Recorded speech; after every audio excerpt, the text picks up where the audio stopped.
Getting back into it. High on life. Let's go. How's everybody doing tonight? Doing the platinum run for this. We're 3 sessions in, and we're basically almost there. Well, not almost there, but we got all the missable, almost all the missables. Yeah,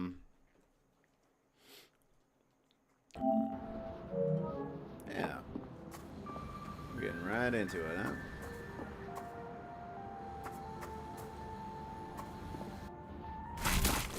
Oh wow, that's a scene. Oh my god! Hey. What the fuck happened here? Are you okay? I'm fine. I took care of things. You mean you killed Tweeg? I took care of it. Thanks for picking me up. We good here?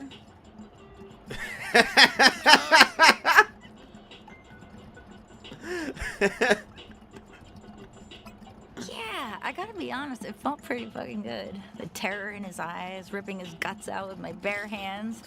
I think I could do what you do. All that gruesome killing. No, you can't. Yeah, I could do it easy. We know, yeah.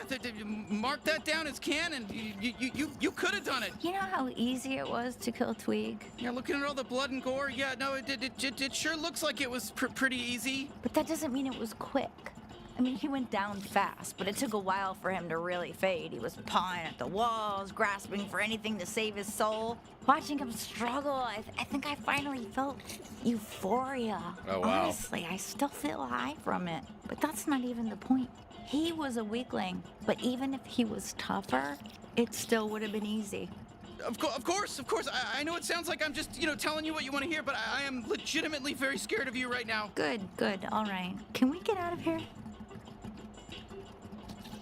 I said I'm fine. Do I not look fine to you? Hey, your boyfriend just sold you out and kidnapped you, and then you fucking slaughtered him. So, it's fine to not be fine if you're not fine, you know? You're the ones who don't This is sound such a fine. scene, It looks dude. like you're scared. The of me. mise en scène is Why? You insane love over killing here. 1,000 nameless G3 every day, but I can't break free from a kidnapping and kill one lousy traitor boyfriend. Okay, well, yep, you got us there. That's pretty bulletproof. We really stepped in it here, I guess. Pretty If you can cool kill 1,000 trailer ship. G3 guys, I should be allowed to kill one boyfriend. Agreed. This is fine. We are cool with this. Congratulations on your murder. I wish we had brought balloons, for you. Thank you. But, yeah, fine. I do feel a little... I'm not okay. Can we just go? Cool. I am sick of this cramped RV. All right, can we let's head back through the portal. Just follow us. Hey, you know something? I really appreciate you coming to get me. Of course, Lizzie. I mean, you're part of the team. We wouldn't be anything without you. Your little wiseacre quips and your whole weird little side story thing that you did. I don't even, but yeah, you're important. Stop patronizing me. Okay, yep, sorry. No, I'm gonna work on that. I'm still growing as a Gatlian. I'm not perfect. Can we just go? Can we just get out of this Clive Barker fucking bloodbath fucking tunnel we're in? Can we just go? Yeah, let's.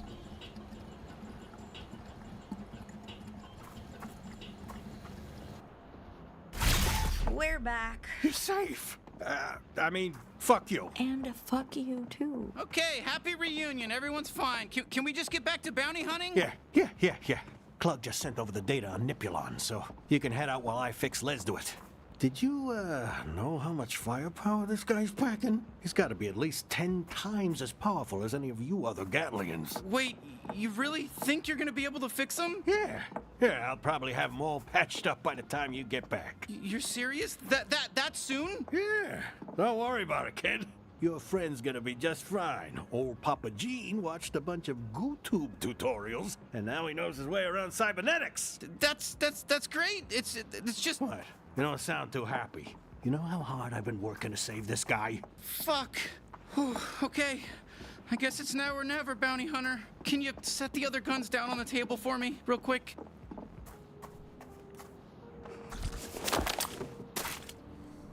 everybody. I need to come clean about, well, this is way tougher than I thought. Spit it out. Yeah, spit it out. No, I can't. You're gonna hate me. We don't have secrets. We're a family. Well, hold on. I might decide to hate him. It's okay, Kenny. You can tell us. Oh, just fucking say it. Okay, fine. If you don't hear it from me, you're just gonna hear it from Les Do It when he wakes up. Okay, what if I were to tell you that I'm the reason the G3 invaded Gatlas and enslaved our race? We'll be mad. I don't think I could get over it. Yeah, don't say that. You know what? It would really suck to hear you say Kenny, come on. That's not true, right? that. No. That would be impossible. Are you doing a bit? Okay, well, there's more to the story than just a... Fuck, he's scrambling for words. It really is true. He really did cause the downfall of our civilization. Kenny, how? That doesn't even make sense. How can it be your fault? I left Gatlas before the G3 invaded. But how could that be possible? We didn't even have interstellar travel on Gatlas yet. I ran into an alien smuggler who crashed his ship on our planet, and I was going nowhere. And he took me with him on these adventures, and it was supposed to be, this fun, awesome thing. But then we got mixed up doing the wrong job with the wrong crowd, Garmantuous and the G3, and I accidentally led them right to Gatlas. It all happened so fast. I thought they killed Les Do It. I told him everything as I watched the light leave his eyes. I didn't know he was gonna survive. You mean you didn't think you'd ever have to tell us the truth? No, that's not it. Oh, this is all sorts of fucked up, Kenny. I don't even know what to say. See? I'm not the biggest fuck up here. Not now, dude. Everyone, please. I'm sorry. I'm so sorry. I didn't know what I was doing. We're so close to taking down the G3. Let's just... Oh, okay, let's just pretend you're not the reason everyone we know and love is dead, yeah? Sure, easy, done. What's next on the agenda? Forgive Garmantuous too? Come on, that's not fair. Don't fight. I'm sure we can all figure this out. No, creature. He can't just drop that bomb on us and expect everything to be the same. I'm sorry. Look, I hate to be this guy, but we're running out of time. Nipulon may not stay where he is for long, so I know things aren't ideal, but Yeah. We'll finish the job. And then you're out of our lives, Kenny. Come on, Sweezy. You don't mean that. Just pull yourselves together for this mission at least. You're professionals. You're bounty hunters. Act like it. Fine. Okay, yeah. Gather everyone up. It's time to get back on track. Nipulon just flew back into his drug lounge on Port Terine, so we gotta strike now. Can you handle that? Does she have a sister, huh? Later, fellas. Later. Let's go, Julio. Let's just get this over with. Take it easy. Can you believe that? He's already got something set up. Well, there's nothing to worry about. We're gonna have something set up too, faster than a cat can lick its ass. I know how to find women. Hey, in the event that I manage to get Les Do It back online, we'll be ready to fight Garmantuous. And for that, you're really gonna need those Earth coordinates. Nipulon should have them logged somewhere in his office, in that big drug lounge he runs. Find those if you can, so we can take the fight to Garmantuous back on your home planet and finish this.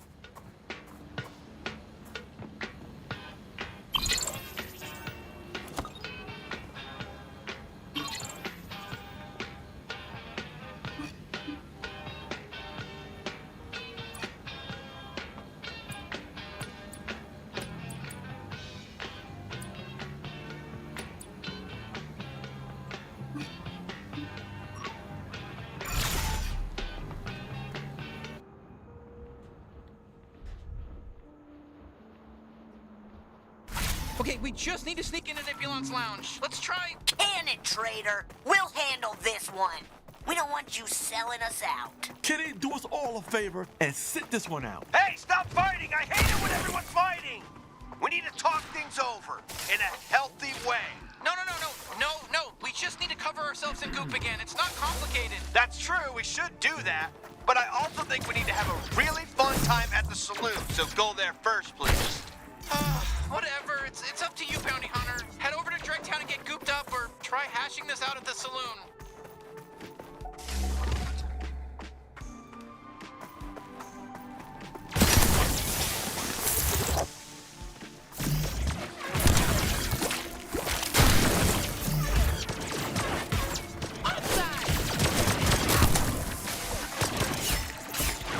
G3 Quad's some of my favorite, you know.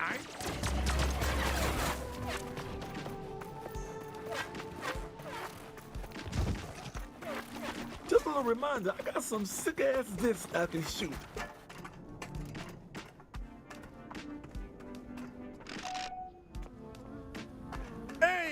It's me, the Goop Guy. I'm over here now. I moved here for your convenience. Hey! Look, bud, can you goop us again? Oh, no can do, partner. See, my little gooper trooper here is sick as can be. Looks like he's not gonna make it. Truth be told, I don't think he'll ever be gooping anybody ever again. Unless we get him that medicine. Medicine? So you want us to help? We'll help if it's gonna get us gooped. Oh, no way. Thank you so much. Wow, that's so nice of you. There's a special flower over there on the other side of Terrine Ravine. But good luck getting over there, because that ravine is Terrine through the valley, if you know what I mean. Those damn Mac and Cheese brothers are taking forever to build the bridge. Yeah, 'cause I I mean, killed if we them can all. Get them to do their jobs, then maybe we could get the flower and save my little gooper. Oh, we can handle this. No biggie. Well, shit. I don't want to get my hopes up, but thank you so much.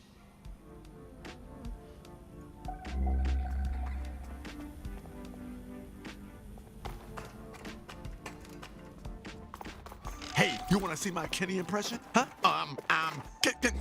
Can you stop by the G3 headquarters real quick so I can sell out all my friends? Gosh, Kenny's still our friend. No, it's fine. Let him go nuts. Wait, I can do one too. Oh, nobody loves me and I suck. I'm a piece of shit. A big dumb sicko who loves getting everyone killed. Here's mine. Hey, me too, Marky. Hey, whoa, Buster. What are you doing walking on? This is a live construction site. Very dangerous. Okay, so you're not leaving, are you? You're just fucking barging in. What do you want from us? Just relax. We only want to cross. Well, tough luck. You think you own the world? You want to get across the ravine? You gotta wait for us Mac and Cheese brothers to do our work. Yeah. Yep. It's got to be something we can do. No, sorry, pal. Listen. We got our own emotional shit right now. You know, we're on strike until Papa Mac and Cheese Brothers, he comes back from that goddamn saloon in Old Town and he tells us he loves us Mac and Cheese Brothers, his sons. That sounds like we could have kept that to yourself. A little personal for me. All right, listen, we just need to hear that he loves us. That's it. We ain't working until we find out, okay?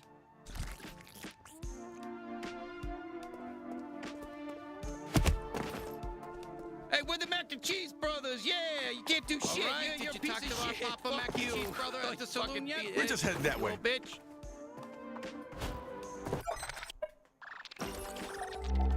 I'll see ya.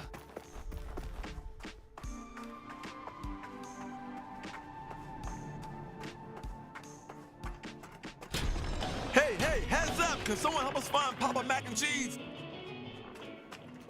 Are you lactose intolerant? Have you seen Papa Mac and Cheese? Is anybody's mouth watering because I said Papa Mac and Cheese? Never heard of him. And if I had, I'd keep quiet. Hey, look, we're not looking for any trouble. We just want to talk to Papa Mac and Cheese. Is Papa Mac and Cheese here? Hey, do that. Yeah? I'll tell you what Papa Mac and Cheese is. If you do this guy. What? No, not me. Please pick anybody but me, please. Shit. Come on, shit. We'll do whoever. What do we gotta do? You know the rules. Stand 5 feet apart, count to 3, then draw. Last man standing wins the fucking duel. Come on, man.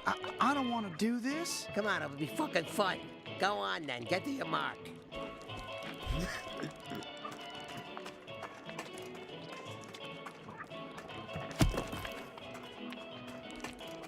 Perfect.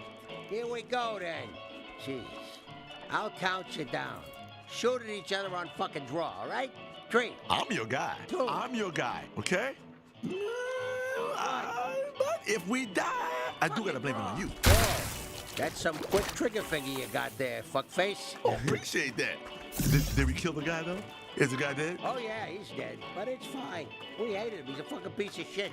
Anyway, sorry about all that. I was just fucking with you. It's fun to do a whole Big Ten shootout thing, you know? Yeah, we love it. Anyway, I'm Papa Mac and Cheese Brothers. What can I do? I'm Papa Your Mac and kids Cheese sent Brothers. us. Oh, is that so? Yeah. And how are those good-for-nothing pieces of shit doing? Kids are sponges, and they need to hear the word love to absorb the word love. They want to hear you say you love them. But I hate them. They're shit heels. They ain't fit for the Mac and Cheese Brothers name. Wow, you really don't love your kids at all, do you? Yeah. Tell them I said I hate them, and I hope they all fucking die. Now leave me the fuck alone. Papa Mac and Cheese Brothers, you are one cold dude, man.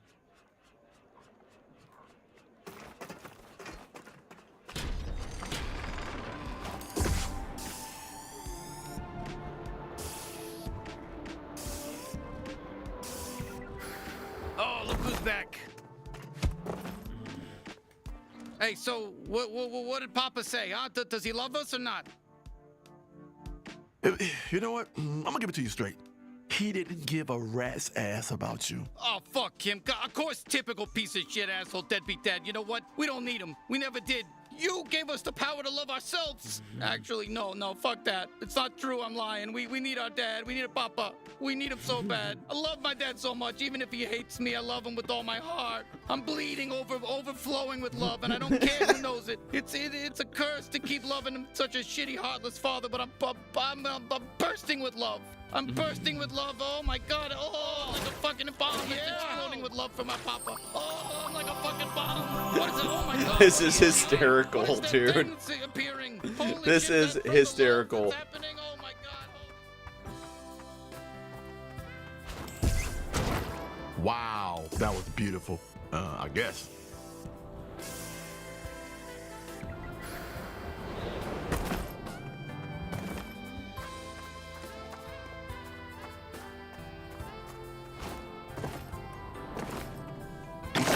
What's inside? I don't care. I just wanted to stab it.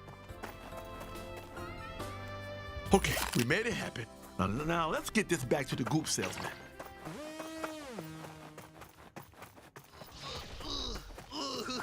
Whoa. Fucking Bridge of Love. You gotta be kidding me. Wow. We did it. See ya. Fucking figured it out. You gotta be kidding me. Pretty wild about Kenny, huh? Woo, I'm surprised. Can you believe he did something like that? Jesus shitting Christ.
My name's Kento. You probably have heard of me.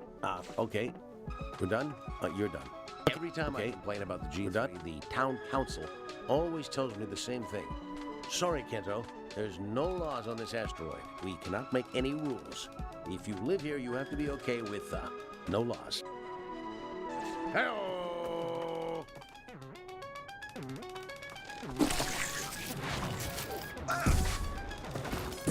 What's this green thing? My radar. More boxes, huh?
say this radar system kind of sucks.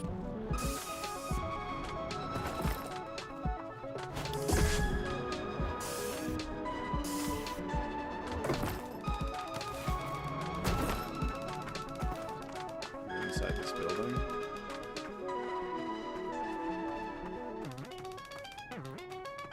What is this soundtrack, dude? It is awful. We're good for now.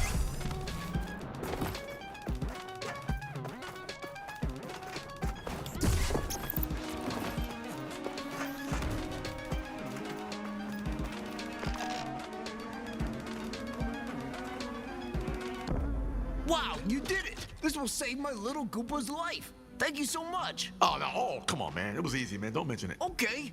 Oh my God, he's good as new. You really saved his life. I don't know how I could ever repay you. Oh, that's right. He could shit his goop all over you.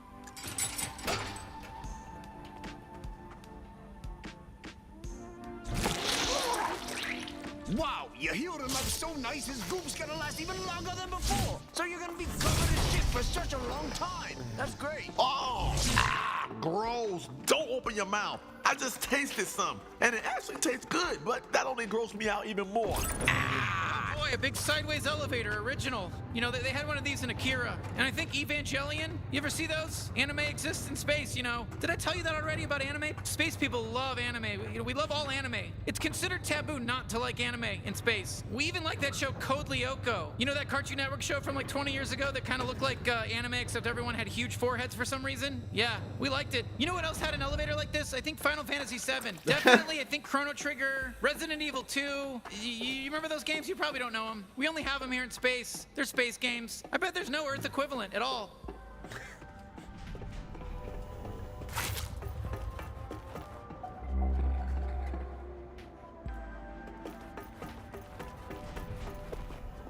So we have to go back upstairs. Items for sale. Buy anything? I got a system in. Okay, great. You gonna get something? Ah, great. What else?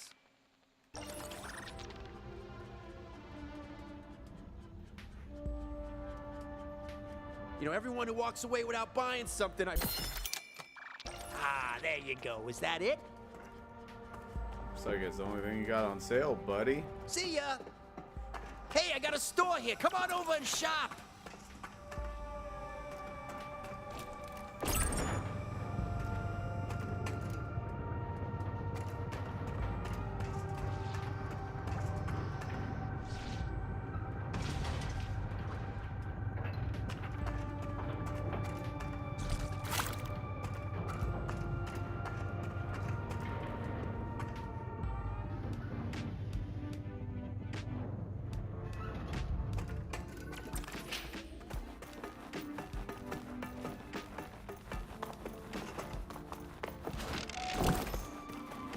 G3 ahead, but we can just sneak past. We're in disguise. We're covered in goop.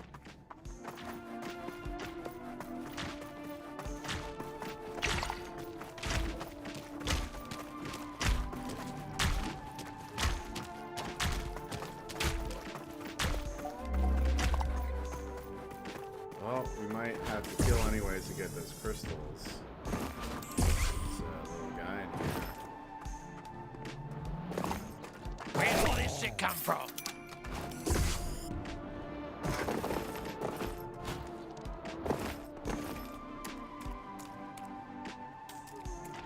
Oh, we gotta kill him.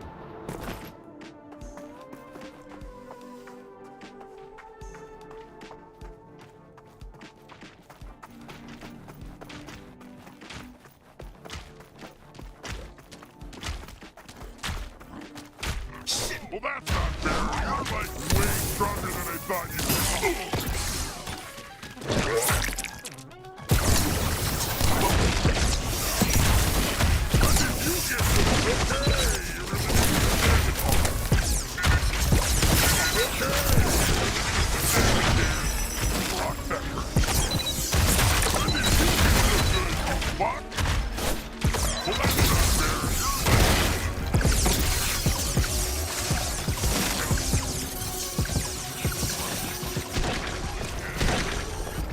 Wait, where's this coming from?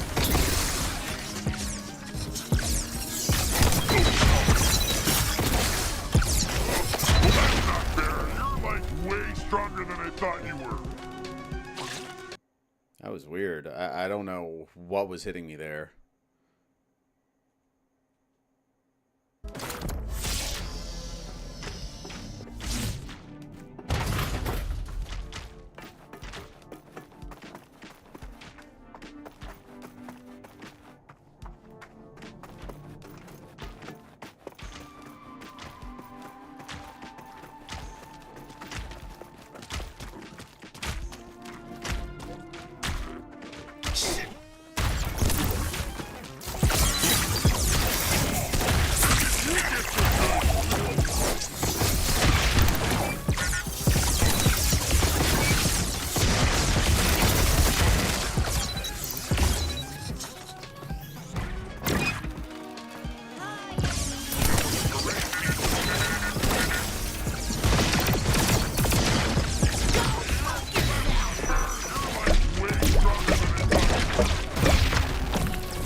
Gotta figure out how I'm gonna tackle this.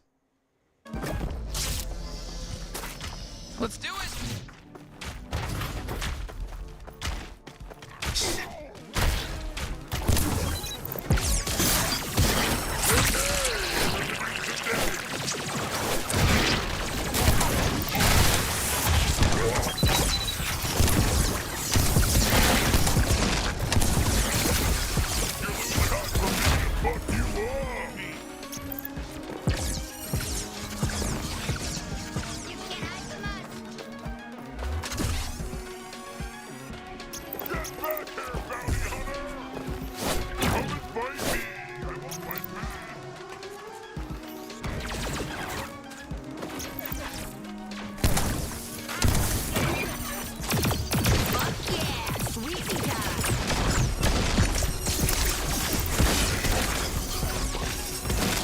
My trick hole is ready.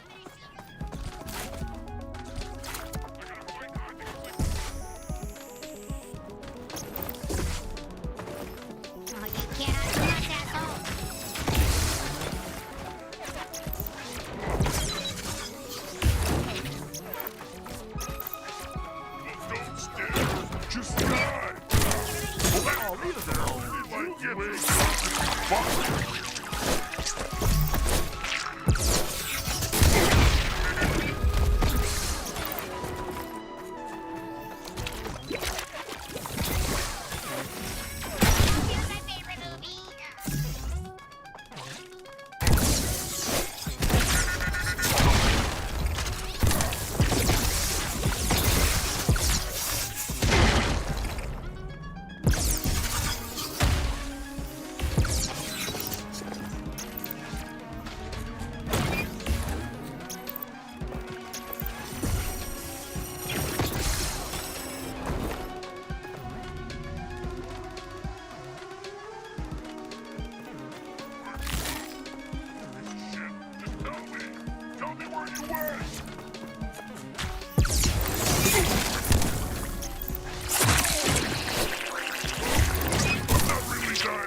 I got food to cook.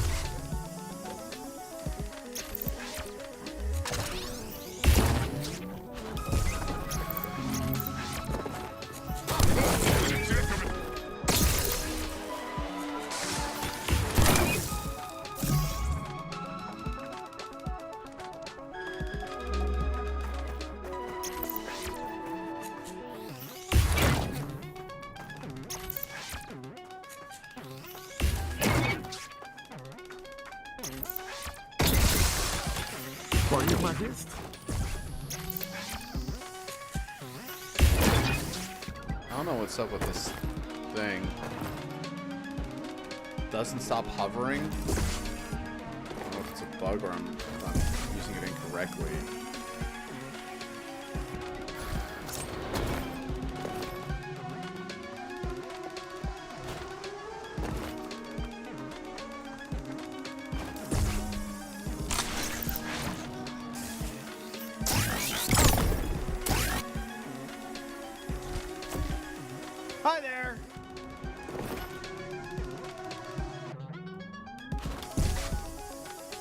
me! I'm flying!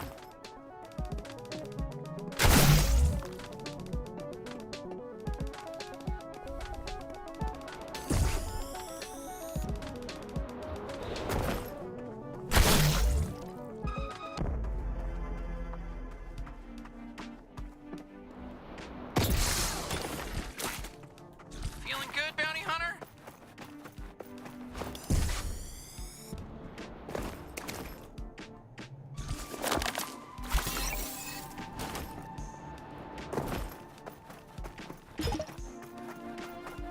Haha, a properly goofed G3 minion. You must be here for your one free spa day. Please enjoy your stay. Not in my fucking wildest dreams would I believe Kenny's plan would work. There we go.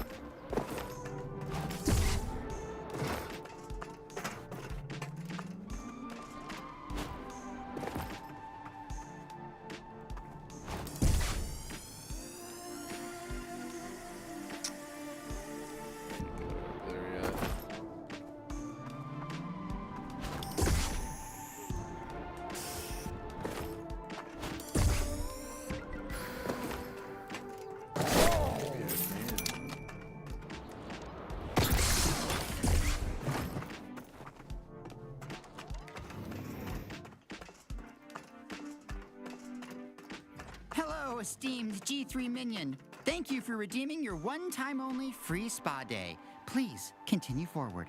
Great, it's appreciated.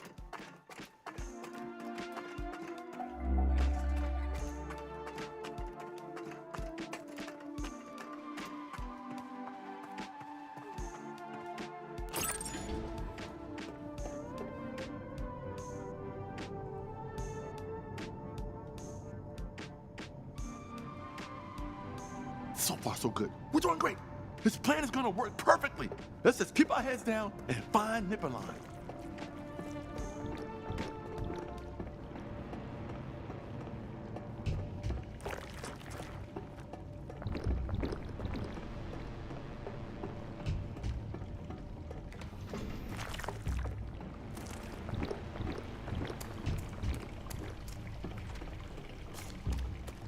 Ah, a guest.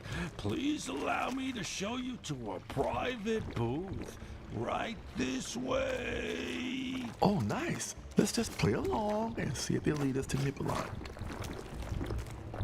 We do hope you'll find your time here satisfactory. Remember, we're here to cater to your every need. You name a drug, we have it. Zero G, Fergals, and yes, we're now serving every type of human. We've got young teenagers if you're looking for something big, or perhaps you'll prefer the gentle high of an elder human years away from death. If you're not sure, babies are a little more heady. It's less of a body high.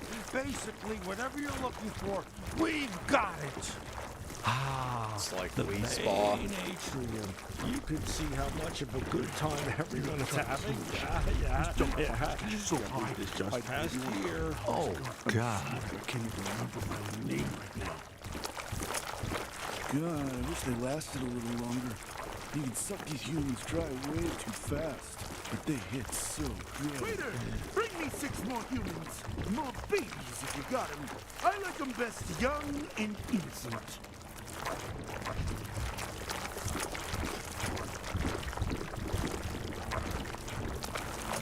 And now, please follow me to your booth.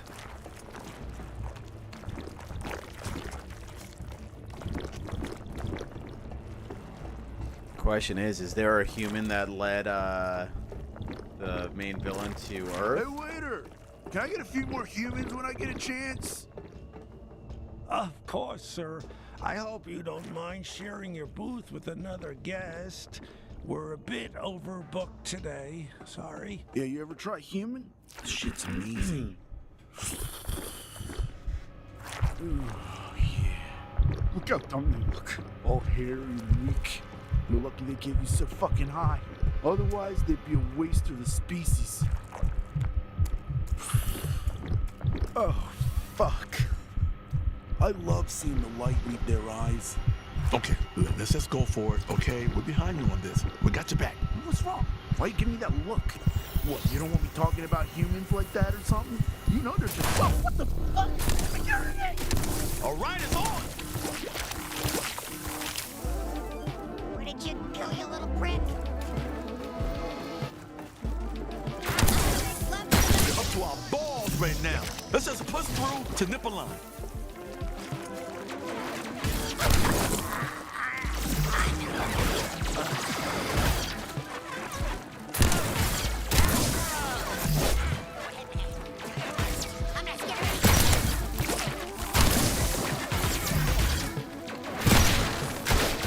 Trying to kill you and move on without day. You can kill him. Come on. You can do it. You can do it. Fuck is done. We're gonna kill this guy. Ready? 1, 2, 3, we're gonna kill. Okay, you can do it. You can kill somebody. 6 buddies. We're gonna kill buddies. The count of 3. You're gonna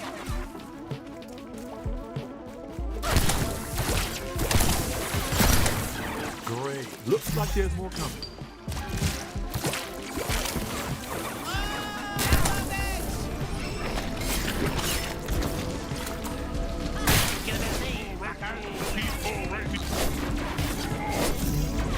You think you're a real Eucharist? Hey, that fucking hurts.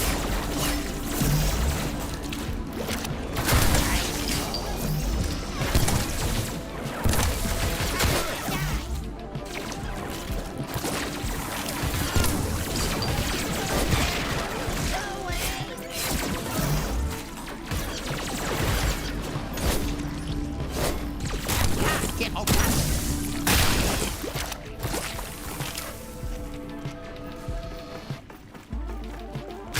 You think they're done? They just keep fucking coming.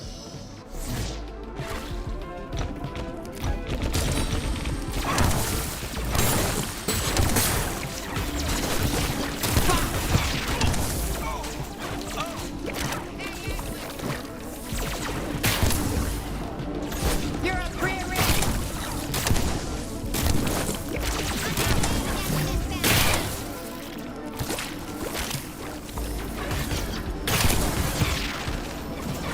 Nice weather, iron's hot.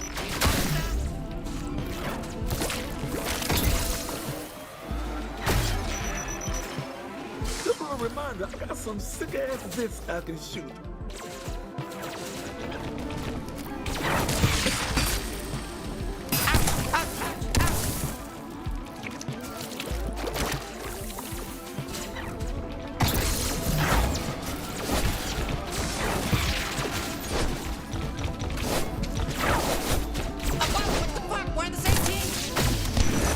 Are you serious? That's annoying. Up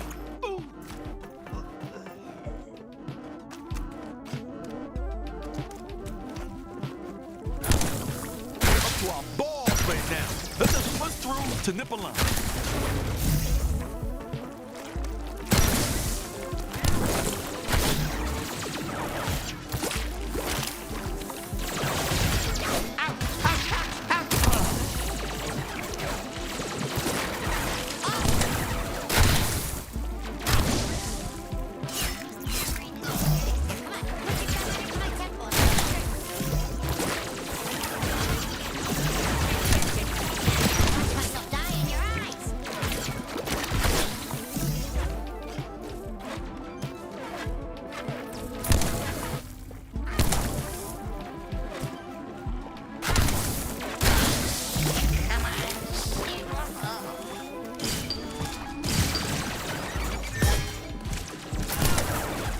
That's a stinger. That's a stinger. That's not my fault.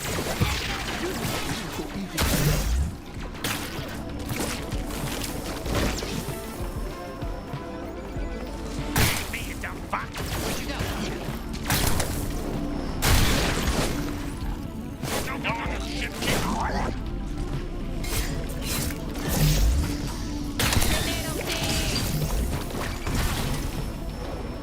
Reinforcements have arrived. Damn, man. I was hoping we could just slow down for a second.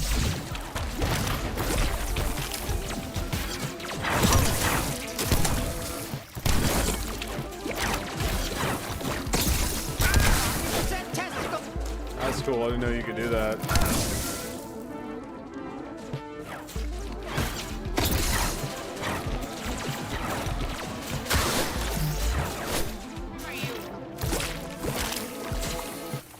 I got a trick hole that's just itching to launch some disc out of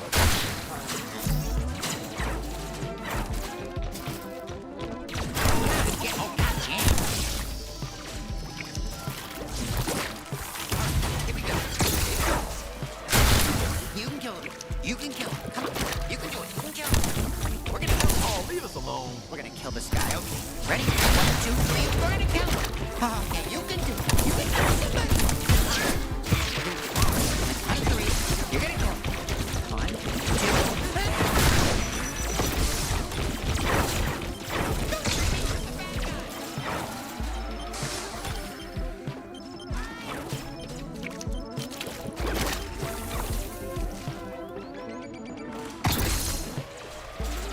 Good thing this is simulation, because there'll be an afterlife waiting for you. Wait, is this what you want to do? You want to keep on coming at us? God damn, man. Take a break.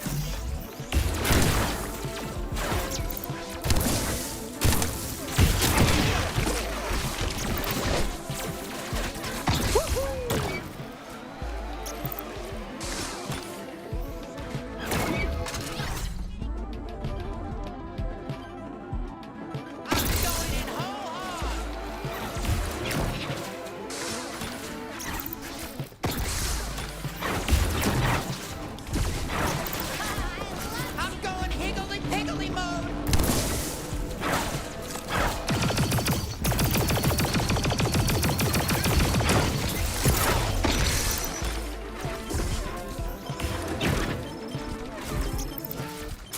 We're not listening to a future corpse.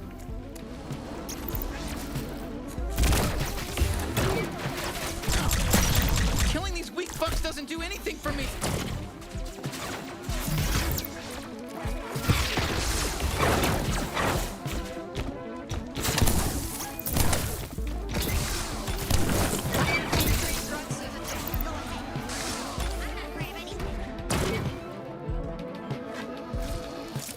My turn. Come on out so I can shoot you.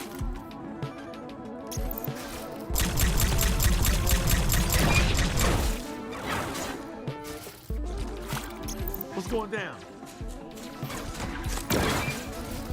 Hey, guess what? My trick hole is ready again. Yep, trick hole ready. Oh, somebody call the rep because there's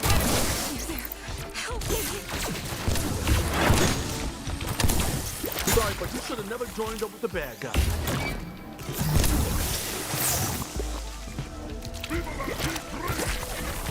Suicide eyeing me.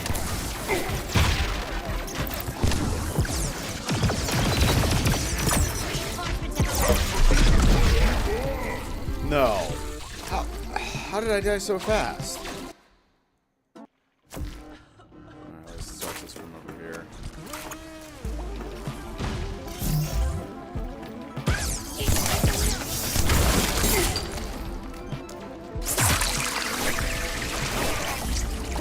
Quality, I guess.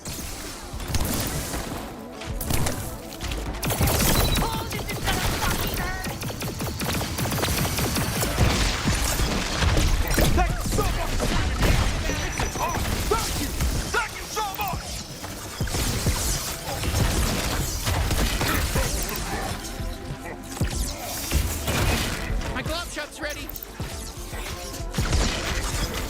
Well, that's not fair. You're like way strong.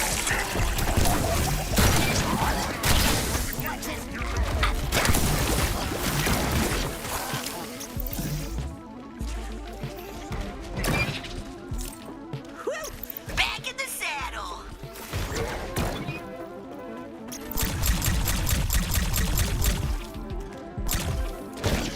I'm gonna get you.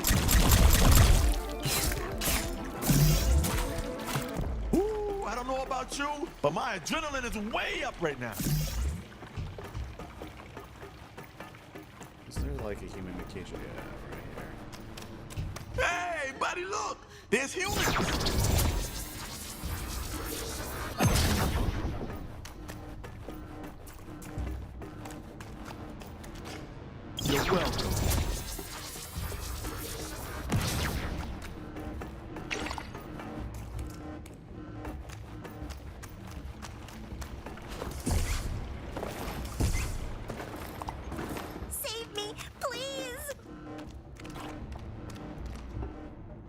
hard to say it's humans, doesn't it?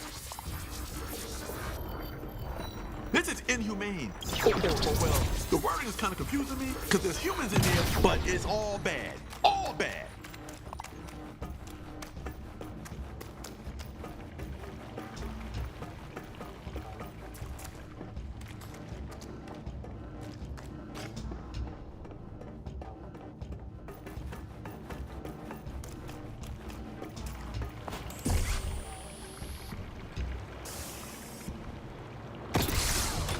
Yeah, I'm fucking winded, buddy. Some guts saved your ass. Yeah.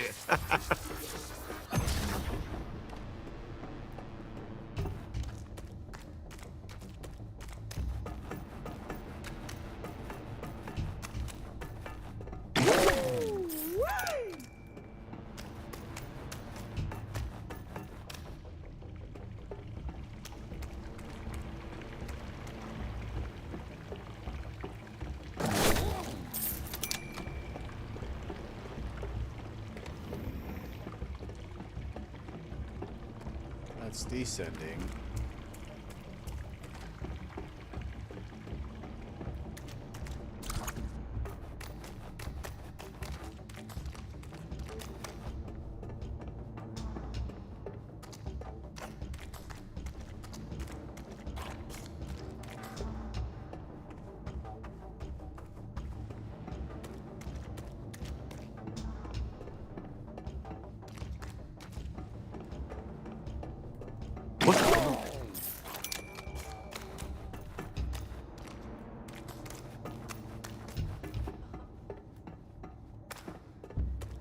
Hey, buddy, look!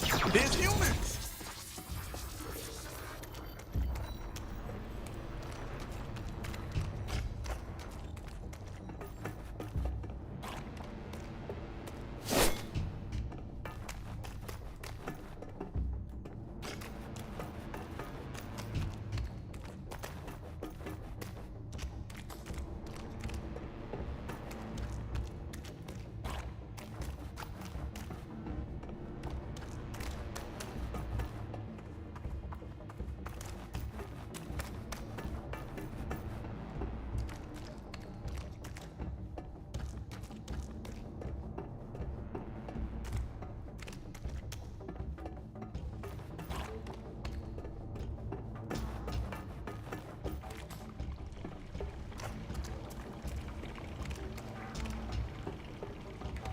Drop down.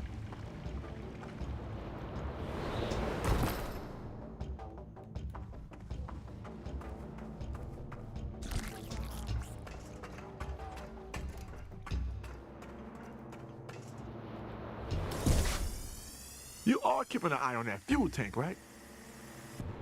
What the heck? Some weird rendering there.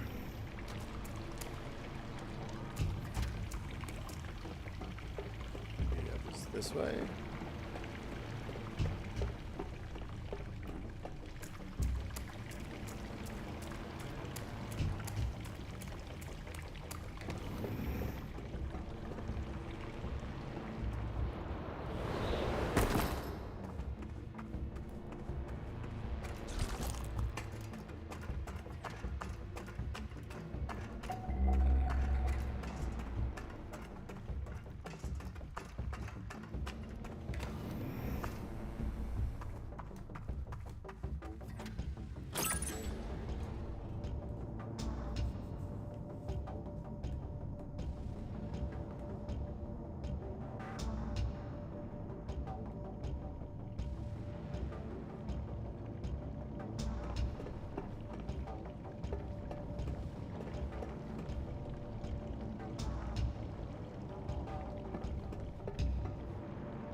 A lot of these people out here in space are full of bullshit. You gotta watch out for all that bullshit, bounty hunter. You hear me?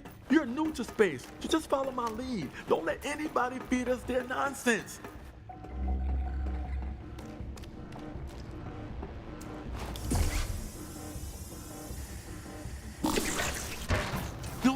used to think Kenny was so cool, you know? I thought he was a good guy. But hey, now I know I was wrong. Now we know that Kenny sucks. Say la vie, Kenny. Rhymes too. Take that, Kenny. I said we fucking fight. Like slicing through some cheese.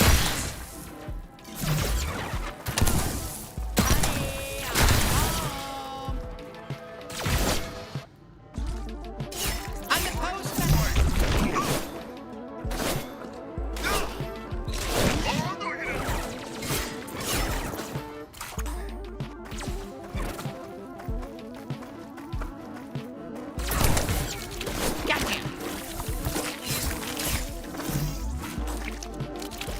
Want to hear another Kenny impression? Hey, I'm Kenny, and I'm Kenny, and I'm Kenny, and I.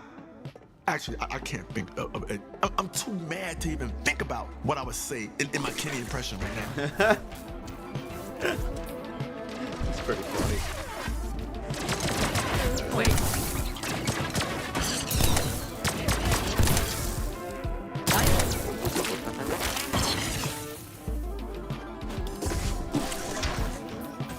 Enemy of the you think they're done? They just keep fucking coming.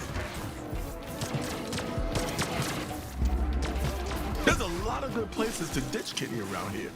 Not that I'm suggesting that we ditch Kenny around here. I'm just saying, you know. Man, this is so unlike you, If that Gus. was on the You're a table. chill dude. I understand everybody gets mad, but everybody makes mistakes too. You're making a mistake. Talking shit about your buddy like that. Like Kenny knowing what he was doing, he would have never led them to all of that garbage happening. Let me ask you a question. Do you think we're being too hard on Kenny? Yeah. I'm sure Kenny deserves every last bit. We're gonna kill this guy. Ready? 1, 2, 3, 4. Okay, you can do it. You can kill somebody. I'm in love with you.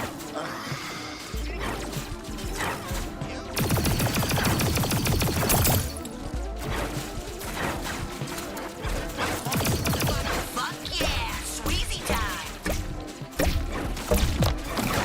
My trick hole's ready whenever you need it.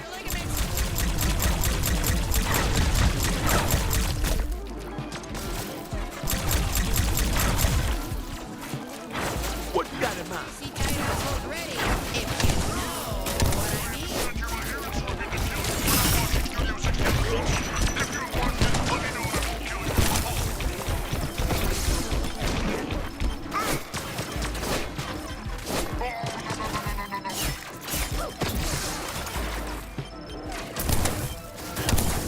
Think you're gonna hurt me? Think you're gonna scare me? I'm fine with being killed, actually. Far off, right? Let me ask you a question. Do you think we're being too hard on Kenny? Probably not. I'm sure Kenny deserves every last bit of it.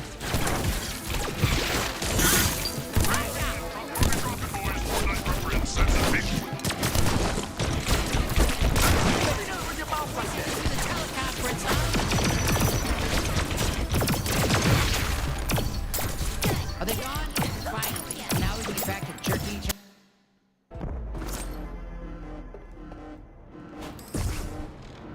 Hey, chin up, bounty hunter. When we ditch Kenny, we're gonna be a stronger team than ever. He was just dead weight.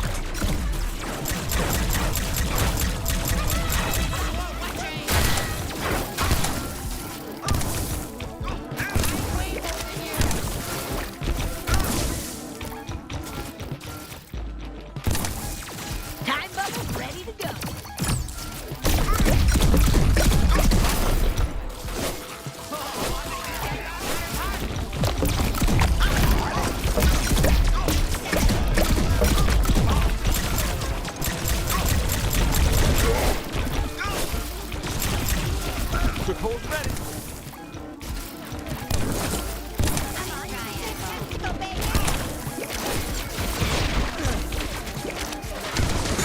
That fucking hurts.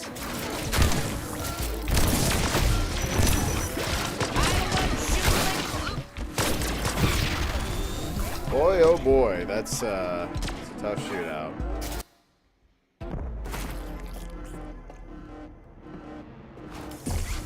Let me ask you a question. Do you think we're being too hard on Kenny? Probably not. I'm sure Kenny deserves every last bit of it.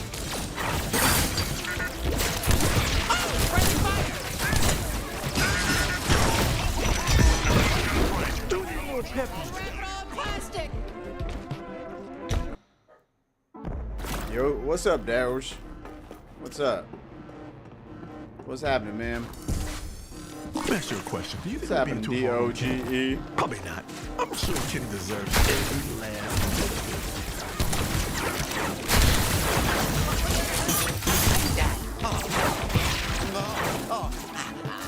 I'm worse from the thought of getting burned.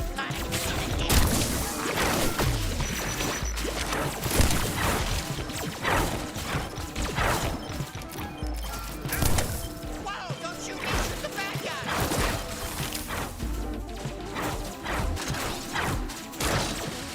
You're hiding? Seriously?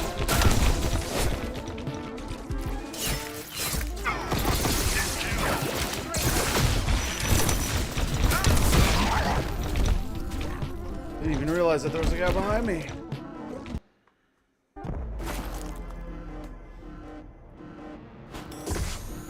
Let me ask you a question. Do you think we're being too hard on Kenny? Probably not. I'm sure Kenny deserves every last bit of it.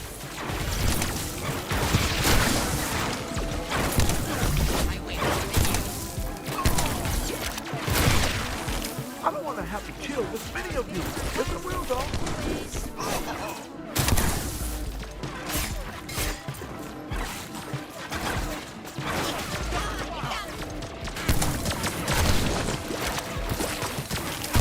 I'm tracking you down. You can run, but you can't hide.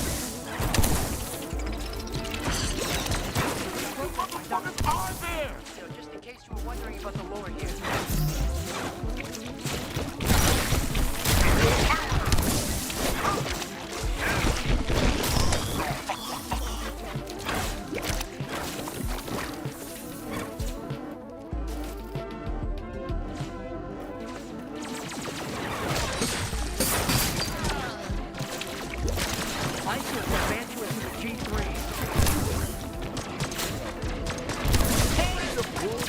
Stop the bullet. Oops. No.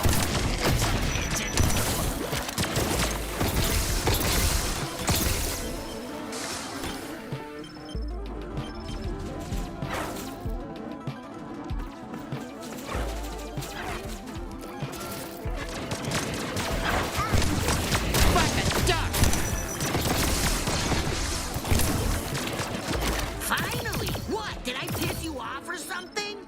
Yes. I can tell you when to use a glove shot. Go ahead. We will find you. Ha! This ready. Hail the G3. We gotta be getting close to Nipperman.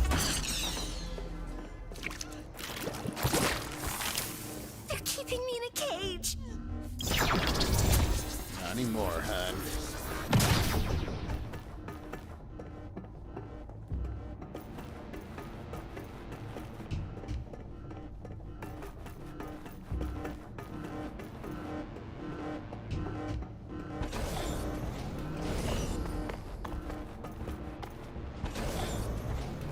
Welcome, bounty hunter. It's Helen. Can I just call you BH? I won't. Nipulon will see you shortly. Just, you know, can I get you anything? Oh, hey, Helen. New job? Yep, you keep killing all my bosses, so I have to keep finding new ones to work for. Why don't you take a seat for a moment?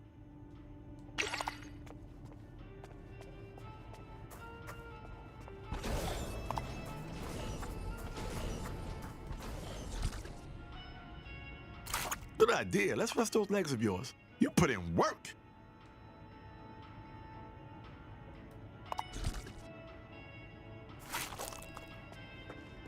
I'm sorry. I'm so sorry. But, how much longer will he be? Any minute now. We appreciate your patience, thoughts, and prayers. Hey, Kenny, you want to skip the boss fight and just give ourselves up to Nipulon? Let him kill your friends for old time's sake? Great, just what I needed. Some more time to sit and feel like shit. You do understand why we're mad at you, right? Yeah, no shit. And I'm sorry. You don't think I'm sorry? Guys, not in front of Helen. Oh, don't mind me. I love overhearing stuff. I call it the Erie Canal. I'm on the... I don't know what I need to do to prove myself to everyone, but I'm sorry for my part in how things played out. I suffered too. I'm still suffering. Ugh, save the waterworks. Let's just stop the G3, and then we'll never have to see each other again. No holidays, no celebrations, no birthdays, no anniversaries, nothing. That's not what we want. It's what I want.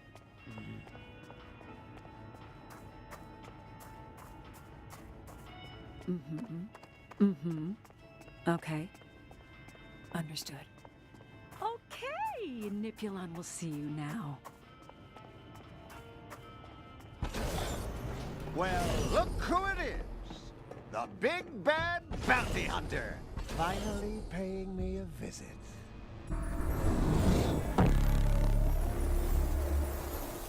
Why does he remind me of William Dafoe?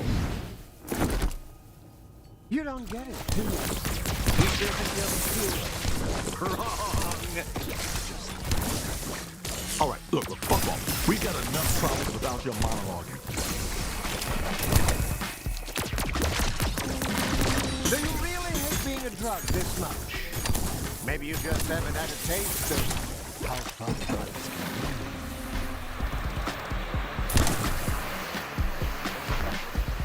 can be. Ooh, looks like it's really kicking in. I've been meaning to ask you, why are you doing all this? Don't you get it, kid? There's no hope for you. You're gonna end up just like me. Probably gonna lose your legs, too. I used to be something. Now look at me. Don't fool yourself, kid. This is your future. You're just Gene 2.0, and you're going straight down the drain like I did. You know that ain't true, kid. Look at me. No legs, no home, only 2 working eyes. I guess you only got 2 eyes yourself.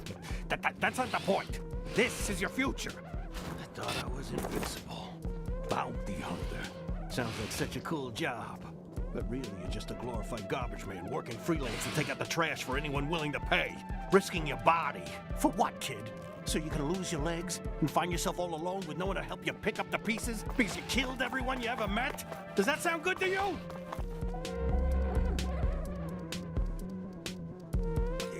Maybe. Sure. Fine. That's a good point. Okay, you got me there. You conquered this part of your drug trip. Good work. All right. Go make sure you save the world, and then if you suffer, it'll be fine. I guess.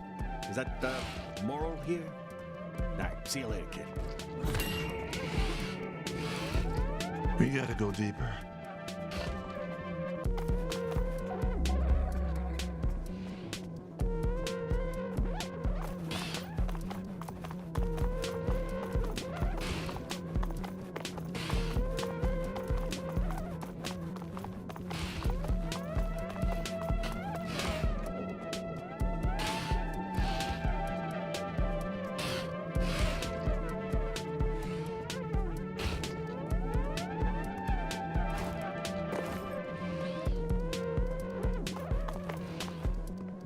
I am so confused. Very strange design choices in this game sometimes.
I am so confused as to what I'm supposed to do here.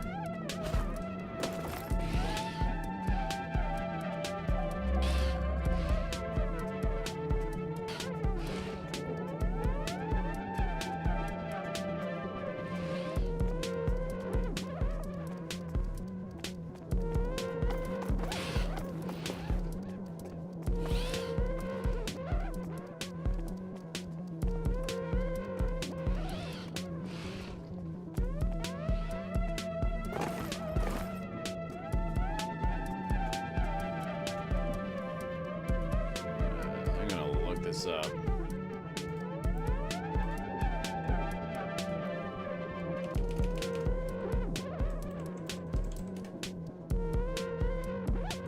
So, High on Life has a using Nippelon, an ultimate bot play. With Nippelon, there are a few different phases. You start off in his office and you are tripping.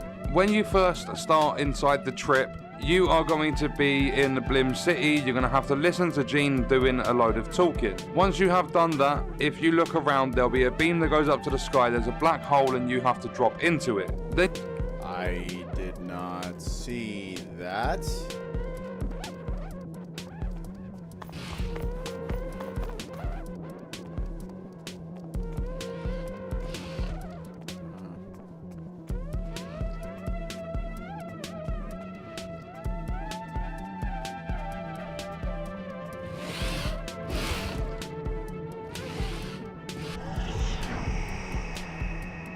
So let me get this straight. Your mad humans are just drugs to be shipped around and sold off? Well, that's how things work, moron. It's a circle of life. We're just making the best of it. Be mad at evolution, not us.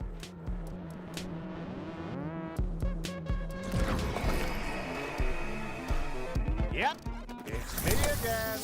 A whole lot of me. Too many nippers. There's too many Nippelons everywhere. It's hard to tell which one's which, but we gotta find the real one. Hey there, sleepyhead. Good trick. How deep are you? Don't worry. I'll kill you before it gets too bad. All right. Let's see how many hours you logged in Fortnite or Minecraft. Do you play those games? Sort of cycle. As you play them. Let's just say you played 90 hours of Rocket League. Wow. Quite the auto sports fanatic, huh?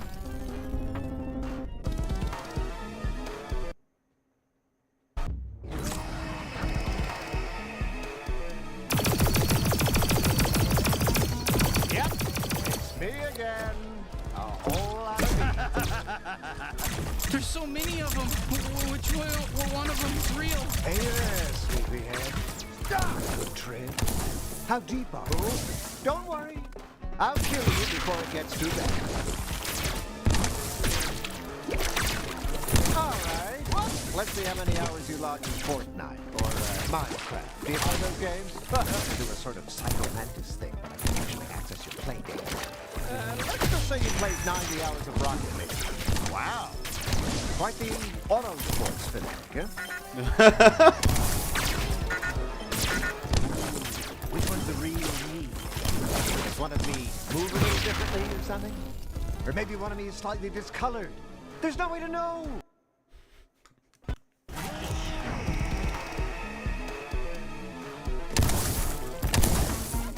Yep, it's me again. A whole lot of me. Too many nippers. There's too many Nippelons everywhere. It's hard to tell which one's which, but we gotta find the real one. Hey there, sleepyhead.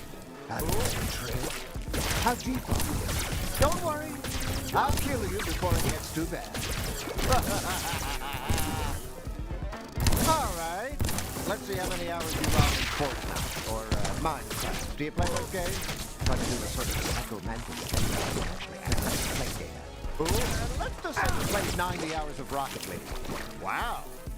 Quite the auto sports fanatic, huh? Ooh, which one's the real me? Does one of me move a little differently or something? Or maybe one of me is slightly discolored.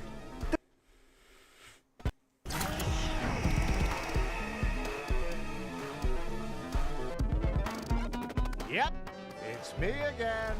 A whole lot of me. Too many nipples. There's too many Nippolons everywhere. It's hard to tell which one's which, but I gotta find the real one. Hey there, sleepyhead. Having a good trip? How deep are you? Don't worry. I'll kill you before it gets too bad.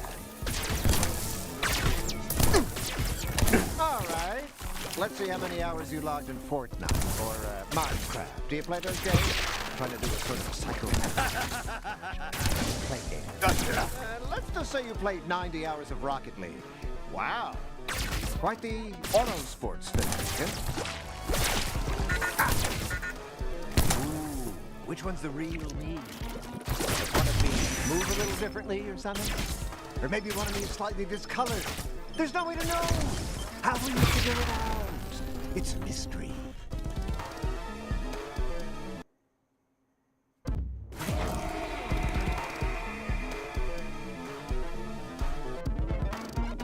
Yep, it's me again. A whole lot of me. Too many nipples. There's too many Nippolons everywhere. It's hard to tell which one's which, but we gotta find the real one. Hey there, sleepyhead. Having a good trip? How deep are you? Don't worry. I'll kill you before it gets too bad. All right. Let's see how many hours you logged in Fortnite or Minecraft. Do you play those games? Try to do a sort of psychomantis thing, but I can't actually access your play data. Let's just say you played 90 hours of Rocket League. Wow. Quite the auto sports. Ooh,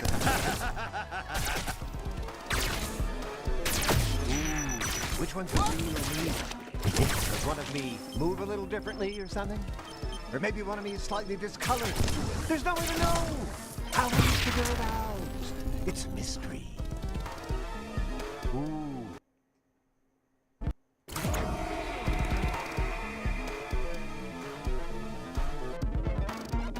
Yep, it's me again.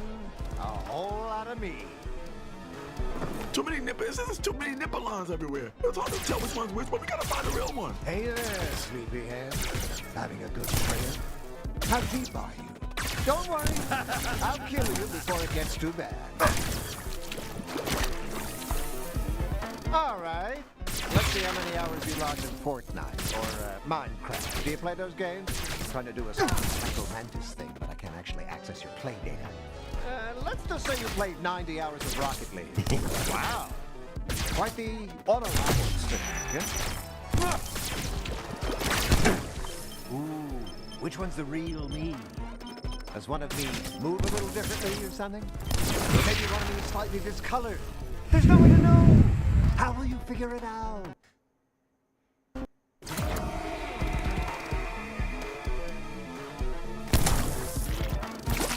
Yep, it's me again. A whole lot of me. Too many nipples. There's too many Nippolons everywhere. It's hard to tell which one's which, but we gotta find the real one. Hey there, sleepyhead. Having a good trip? How deep are you? Don't worry. I'll kill you before it gets too bad. All right. Let's see how many hours you logged in Fortnite or Minecraft. Do you play those games? Trying to do a sort of psychomantis thing, but I can't actually access your play data. Let's just say you played 90 hours of Rocket League. Wow. Quite the auto sports fanatic, huh? Ooh, which one? Oh, you got me. Big deal. Let's say you tackle another round of combat with your inner demons. I need a pillow. Does anybody have a pillow? Is there jammies? Does anybody have any jammies? Lizzie's here. Get Lizzie some jammies too. Hey, idiot. You need to come talk to me, or mom and dad, or do you really think you're doing this to save humanity? You do realize you're just playing the hero, right? Everyone else is dying, but you get to run around space with your little toys, pretending to be the savior of the universe. You're not a hero, you're selfish. This is all about you. Oh, sure, and you think you're the only one who can do that. You think they don't have, like, space institutions in place to deal with villains like the G3 cartel? I'm actually asking. I have no idea. I barely know anything about space. It doesn't matter. The point is, this is all about you. You didn't do anything with your life, and now you want to play pretend hero. Well, guess what? It might actually be working. I mean, I don't know anyone else who's doing anything to stop the G3. This might actually be, it might be the right thing for you to do. Oh my god. You really are humanity's only hope, aren't you? Fuck. Keep going until you can't go deep. Is there an end to deeper? When does deeper end? Does deeper end? Or does deeper keep on going deeper and deeper?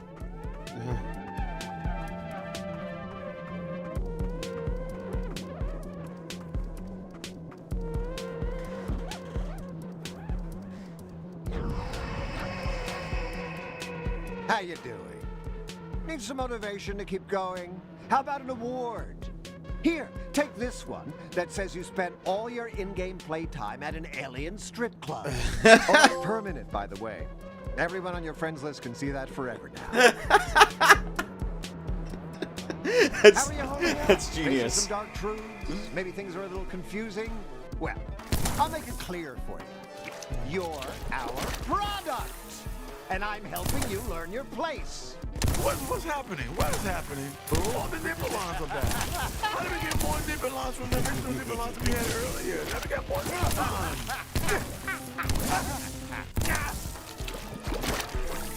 Hey, here's a hack for you. Switch to the other controller port or you won't be able to hurt me. Just kidding. There aren't any control ports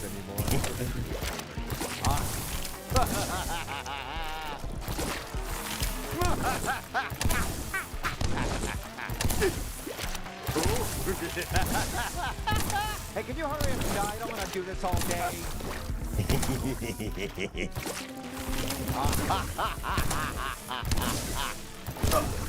Hey, you got the Metal Gear Solid right? It's a shame what Konami did to Kojima, right? You ran it on his feet. He'll be fine. Unlike you. Was that even the real me? God, you're really having a rough go of it. How much longer can you hold on to your sanity? Looks like you're having enough trouble just keeping your little band of hero guns together. Where did everyone go? Bounty Hunter, where you at, buddy? Oh, fuck my head. Oh no, I'm all alone again. There's my buddy. There we are. I was on the fence for a minute there, but deep down I knew you wouldn't leave me behind.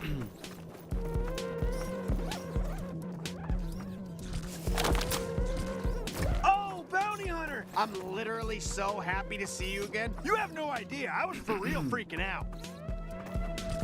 FR.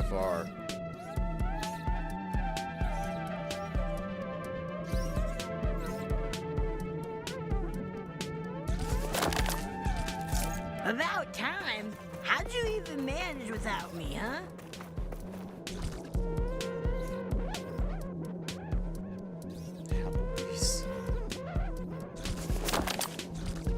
Oh my god, you found me! I was freaking out. I was worried. I was worried I'd lost you.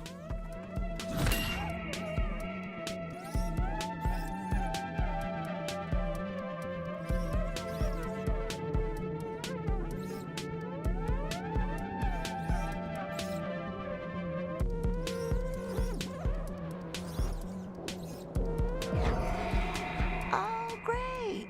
Another blank void. How the hell do we get out of this?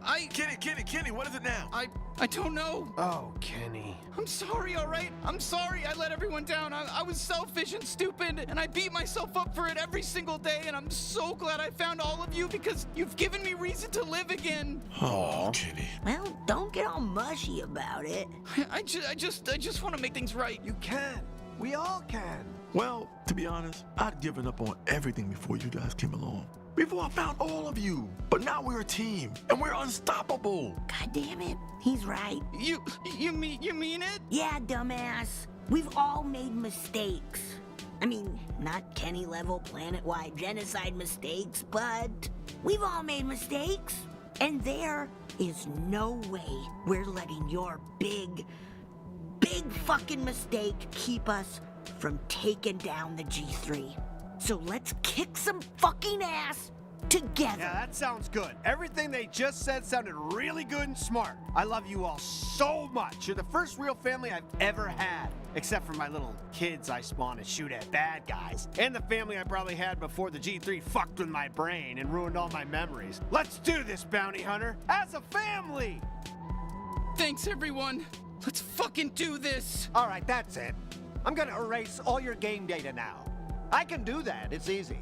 You'll have to start all over. Here we go. You ready? Okay, did that work? No? Shit, you're still here? I don't actually know how to do that. Never mind, forget this.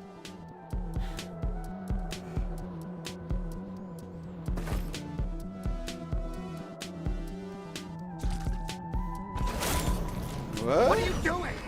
You're supposed to be spiraling into darkness, not growing stronger. This shouldn't be happening. I don't do with the real dog shit. Most people can't handle this. Stop fighting back. You're supposed to be darker than me.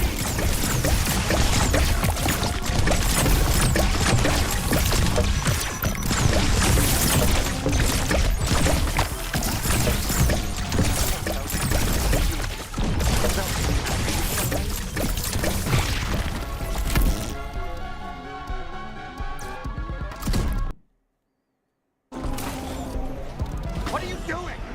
You're supposed to be spiraling into darkness, not growing stronger. This shouldn't be happening. I don't do the real dog shit. Most people can't handle this. Stop fighting back. You're supposed to be darker than me.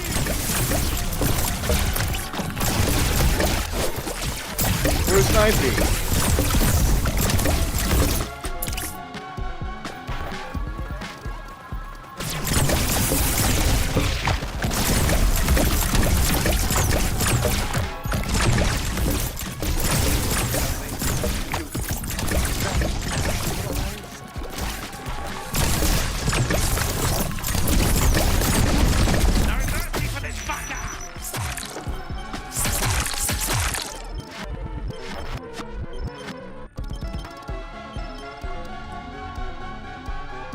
Holy shit, okay, we're back. I think we're back. That was a lot.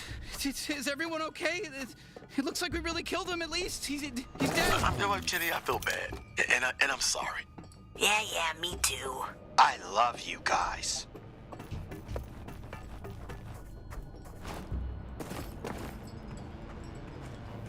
Oh yeah, he gets the teabag, baby. That should be an achievement. Okay, the Earth coordinates should be logged in here somewhere. Fuck yeah, biatch, we got him.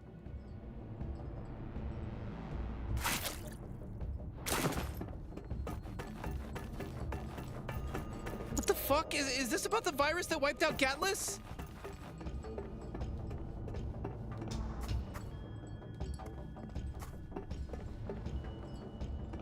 Whew. Oh, okay. All right, I'm good. Let's cut a nipple off. Let's do it. No.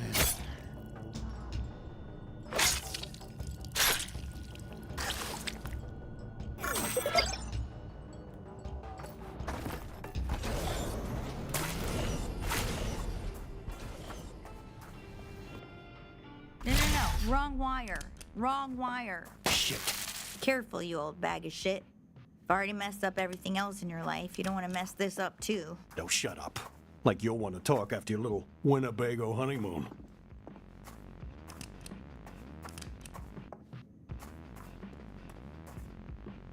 How am I? I'm more worried about you. Are your guns still all mad at each other? You all gotta get on the same page if you want to be Garmantuous. I don't want you to fuck this up right at the finish line. Just keep it together. You've been doing a great job.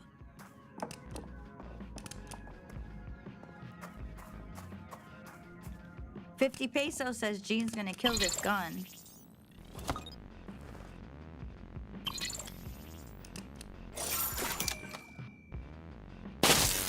Whoa, be careful with him. Real smooth, Gene. It's supposed to happen. I know. I meant that sincerely. I just don't know actually how to be nice to you. Gene almost killed your super gun all over again. Don't listen to her. I'm about to do some real Frankenstein shit here. Oh, God. I don't know if I'm going to be able to look him in the eye. That's fine. I think we accidentally severed his optic nerves earlier. What are you staring at, dork? Oh, for fuck's sake. You know, I thought you were actually gonna say something nice. Yeah, or maybe thank you for watching all these GooTube tutorials on Gatlian surgery while you were out cutting off a guy's nipples. Fine, thank you. All right, almost got it. Stand back, everyone. Here we go. Is he? Wait for it. Les? Is that you? Let's do it. Oh, Let's do it. Might have fucked up his speech centers too. Let's do it. Let's do it. Talk to me. Let's do it. So what, all he can say is his name? This is sad. Listen, everything else I did was perfect. He can shoot, he can think, he can shit, he just can't talk right. But he's all in there, right? Like, he knows who I am? Let's do it. I can't. Let's do it. I'm so sorry. Let's do it. I can't believe I didn't have to tell everybody what I did. Kenny, are you kidding me right now? Fuck off, Kenny. Fuck off. What? And I'm happy to see my friend, okay? Fuck. See, I'm not the worst scumbag here. Wow, this is really it, huh? Let's do it. You got the Earth coordinates, right? It's time for your final mission. That's really funny. Hey, kid. Looks like we made a pretty good team. It's been quite the journey. Let's this might do be the it. end of the line, so make sure you finish up everything you wanted to do before we head back to Earth. You, ready to go?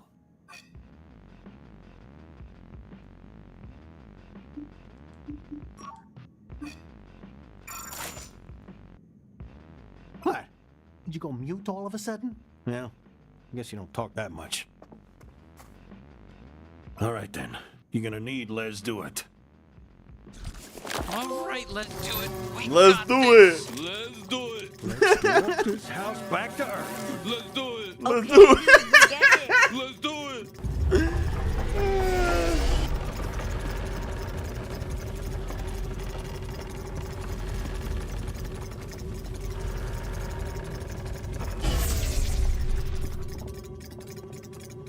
Let's do it. We're here. I'm too scared to look outside. Hey, kid, before you go, come talk to me. I got one last thing. Once you step out of the house, we're gonna warp away to safety until the deed is done. Let's do it. That means you'll be on your own. No, not alone. The power of Gatlas will be on at our side. Yeah, no shit. We know that. I'm just, God, it was just a figure of speech, Kenny. Look, Garmantuous is tough. You might not be able to beat him even with Lesduit. So, if push comes to shove, use this. What is it? A remote atomizer bomb. Intel says Garmantuous has thick skin like armor, but if you can get this inside him somehow, then trigger it remotely, well, let's just say his guts should still be easy to fuck up. This'll blow him up for good. You really think we're gonna need that? I don't know. Just don't want you to die. You happy now? Happy that you forced me to admit I give a shit? Let's do it. Take it. This thing was hard as hell to find. Thanks, Gene. You know, we care about you too. Okay, cool. Fuck off.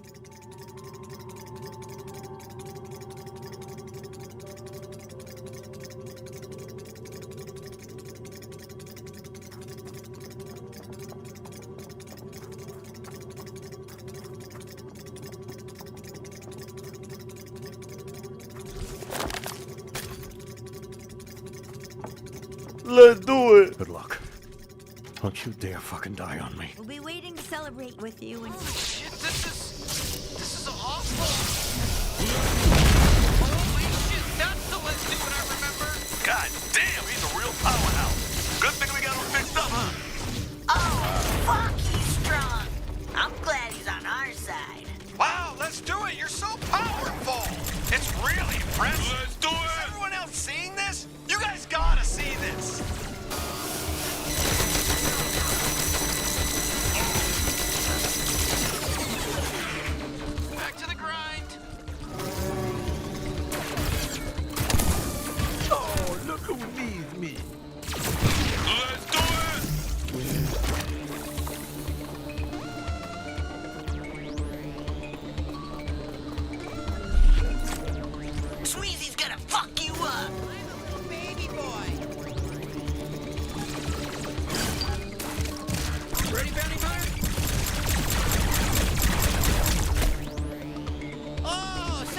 the rest of them.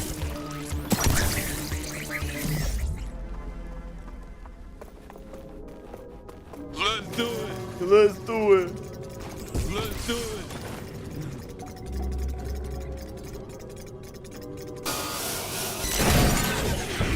Let's do it.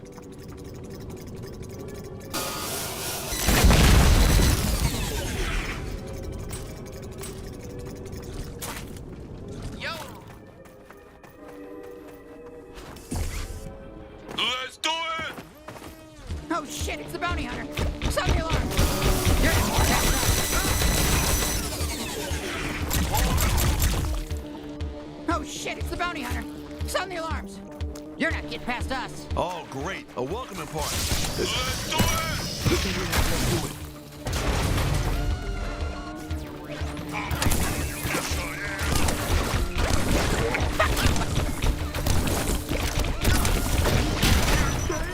So that's how it is, huh?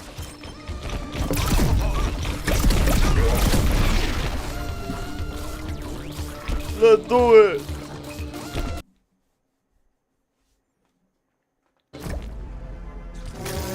Let's do it.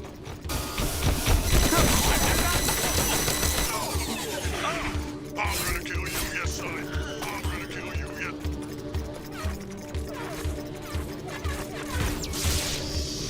Let's do it. Fuck you, bounty hunter.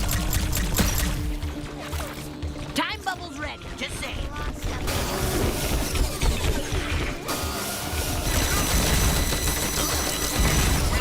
Flies everywhere, right away.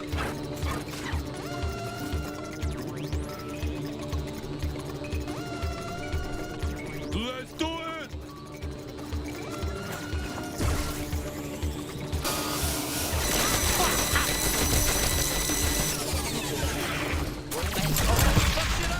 Oh no, I'm gonna die. I'm fine with dying. You need to stop, right? I'm with dying. Let's do it. I love how it just lets you know when he's ready again.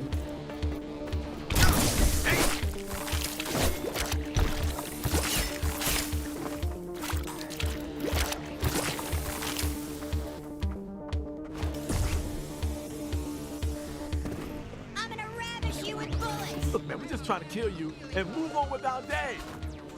Where's the guy that threatened me?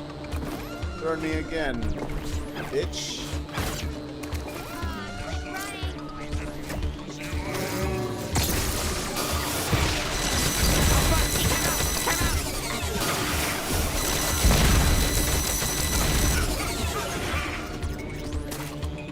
No problem. How's it going? Let's do it.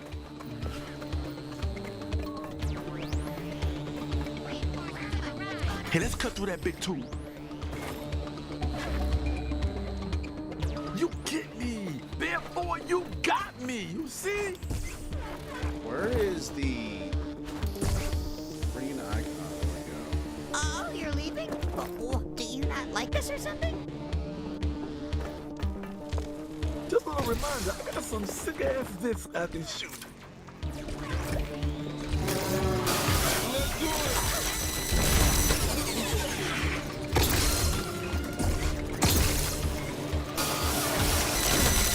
Let's do it.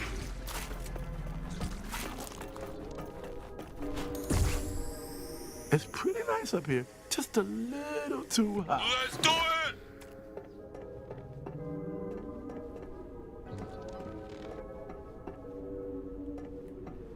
How come it's not letting me get that? Maybe there's some more we need to kill around here.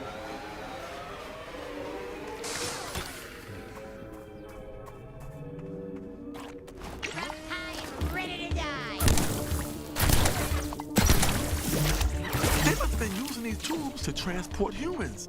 Like a human subway or something. Lock and load.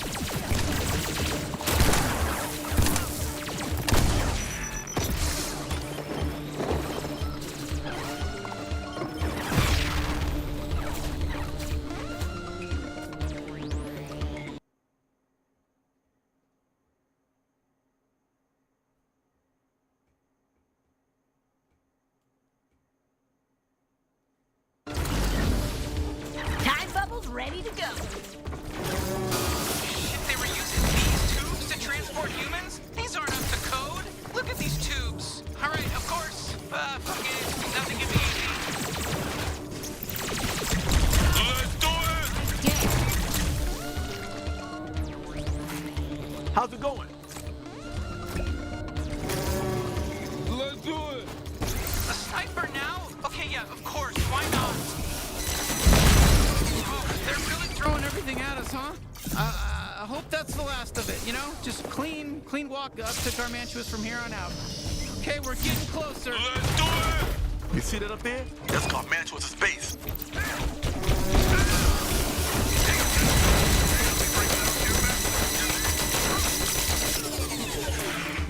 That's right, you need old Kenny.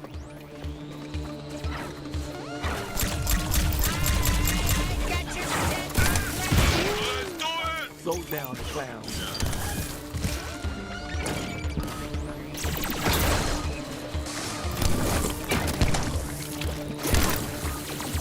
Hey there, down there.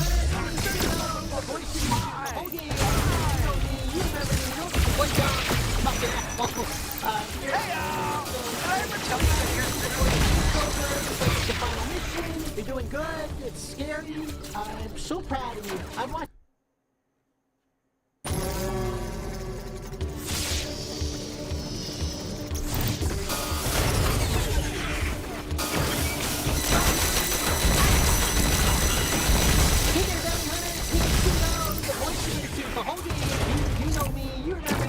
Play dumb, you fucking asshole. Here's just say one last thing before the game's over. Let's do it! You're doing good. It's scary. I'm so proud of you. I watched you grow from just a weak-looking kid. Now you're so strong. Everyone thinks you're so cool. You saved a bunch of Gatlings. You're about to dismantle an entire criminal organization. That's impressive. Let's do it! Cool. So that's all I wanted to say. That's the city graph on Pseudo. No more lines from me. Bye-bye. I love ya.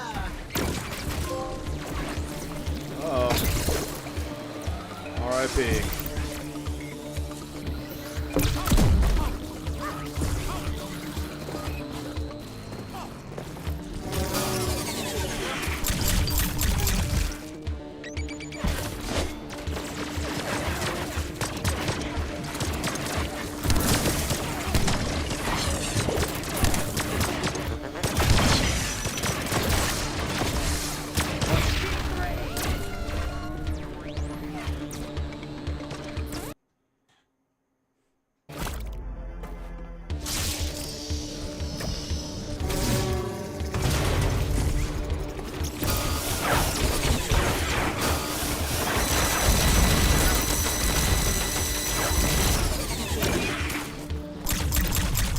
Hey there, bounty hunter. It's me, Pseudo, the voice in your suit, the whole game. You know me. You remember me. You don't play dumb. You fucking. Let's do it! Here's just say one last thing before the game's over. Looks like it's the final mission. You're doing good. It's scary. I'm so proud of you. I watched you grow from just a weak-looking kid. Now you're so cool. Everyone thinks you're so cool. You saved a bunch of Gatlings. You're about to dismantle an entire criminal organization. That's impressive. That's pretty fucking cool.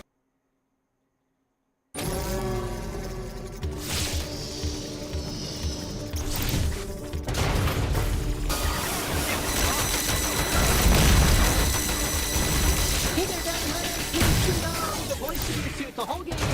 You know me. You remember me. You don't play dumb. You fucking asshole. Here just say one last thing before the game's over. Let's do it!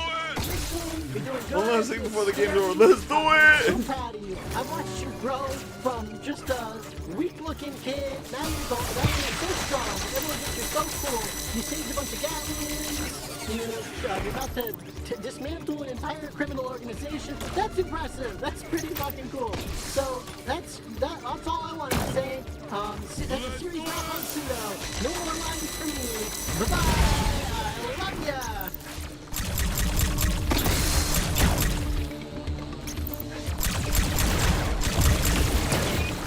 Let's do it!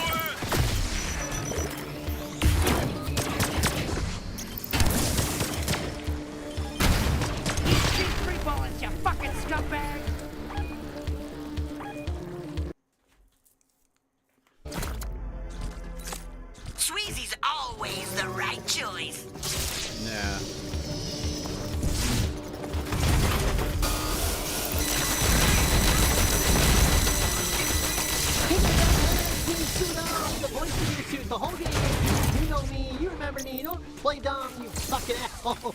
I'm here just to say one last thing before the game's over. You're doing good. It's scary. I'm so proud of you. I watched you grow from just a weak-looking kid. Now you're so strong. Everyone thinks you're so cool. You saved a bunch of galleons. You're about to dismantle an entire criminal organization. That's impressive. That's pretty fucking cool. So that's all I wanted to say. That's a series wrap on Pseudo. No more lines for me. Bye. I love ya.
Nothing you can say can faze me. Time to fuck 'em up.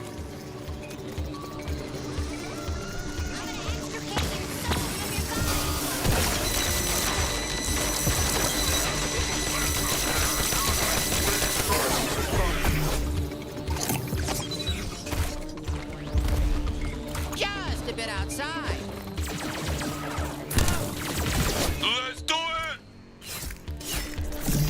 Dude, his let's do it, like, timing on that is so perfect. Just walk into a death trap. Amazing.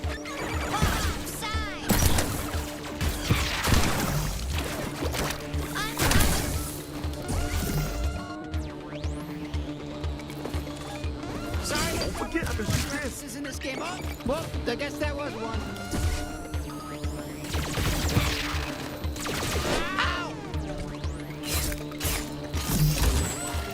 I think that's it.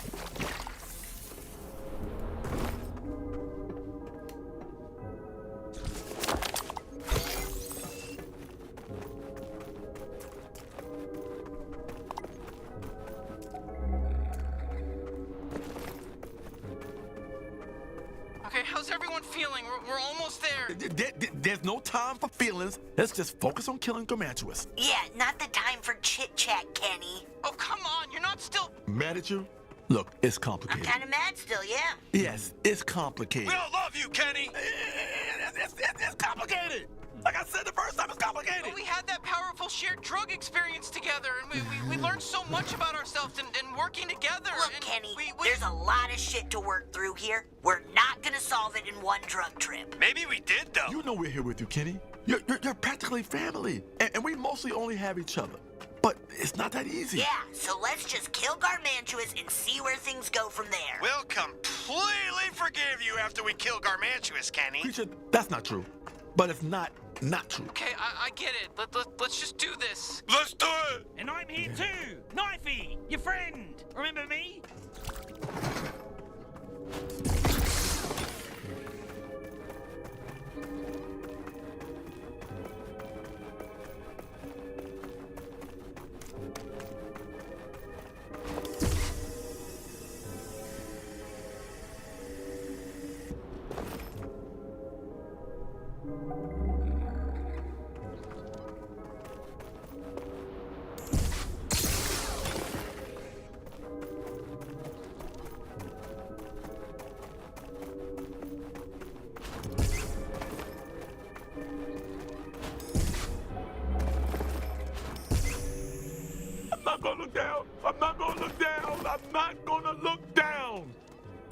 Let's.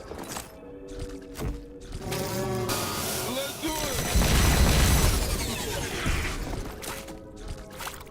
What's up? Hey, Sweezy, you take this one. And that's why I've always been the best gun. Let's do Give it to me straight, guys. Do you really think we can beat Garmantuous? With Let's Do It? Yes. Big time. He fucks shit up. We're unstoppable. Yeah, yes. We can do this, Kenny. Creature's right. We can. We can do this. I hope so. I just don't want to let everybody down again.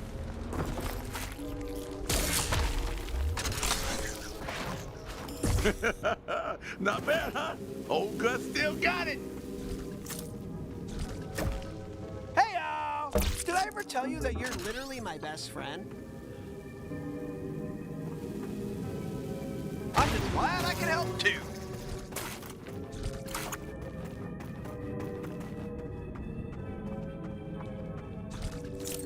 Uh-oh, did someone order some Sweezy?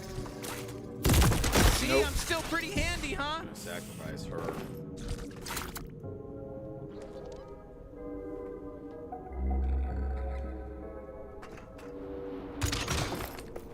Brace myself. Oh, shit. Garmantuous.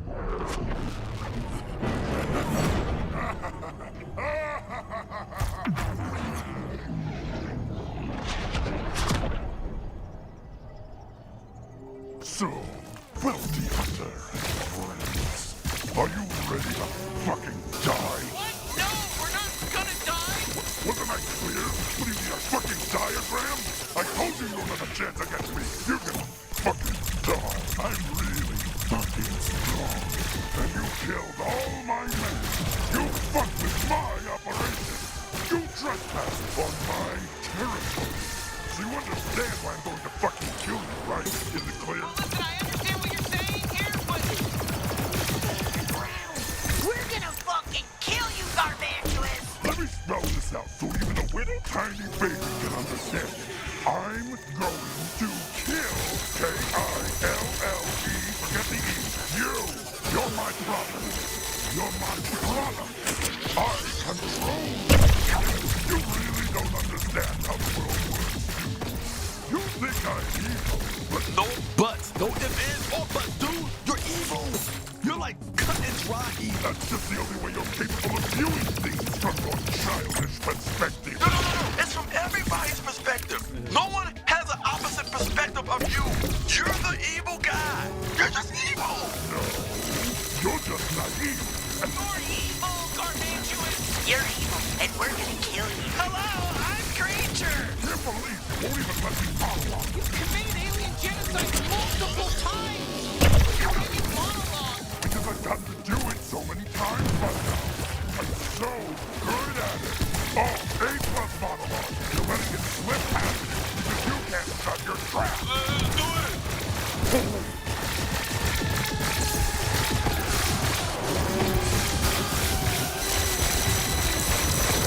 What's that supposed to hurt? Go ahead, keep trying.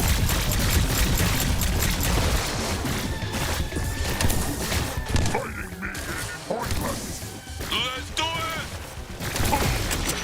Push off, asshole.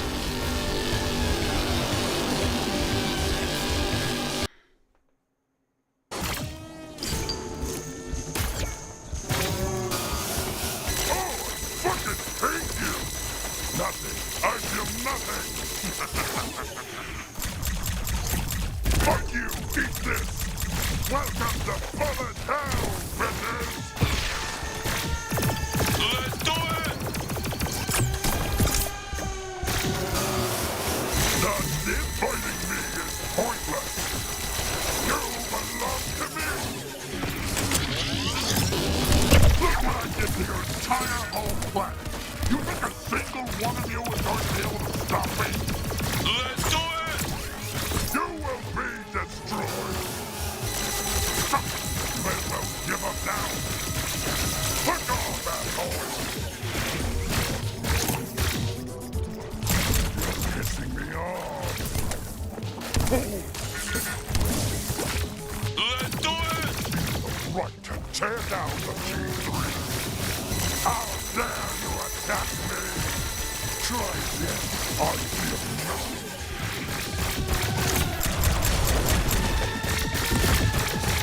Call that an attack? Let's do it! And so much stronger than this is for the G3. The offense is weak. You won't be able to hurt me like that. Oh, fuck! Let's do it! Shit, now's our chance. We have to shove that bomb inside of him. His butthole. Yes, okay, little deeper. There we go. Okay, yeah, shove that bomb all the way up his asshole, into his or whatever's up there. Okay, that should be good. Now pull out and let's blow this fucker up. It's time for the G3 to become the G0. Suck my ass. Okay, what's wrong? Is it broken? God damn it, Gene, the remote's busted? Oh, shit. Oh, hello. You're fucking done. Now it's time to make you really suffer. Let's make a deal.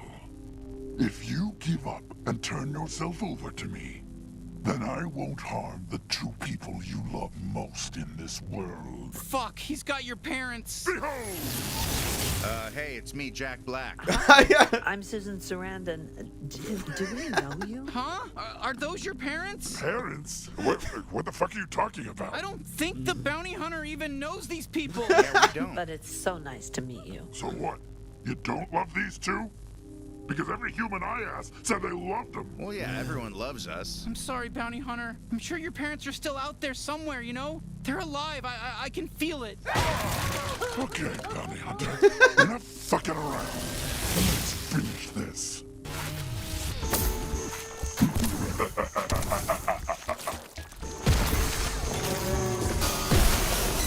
You're delusional that you're going to stop me. I'm sick of fucking toying with you.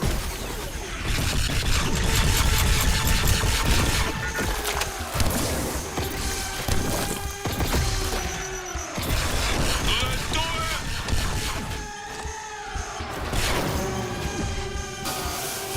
Oops, I'm leaking a bit.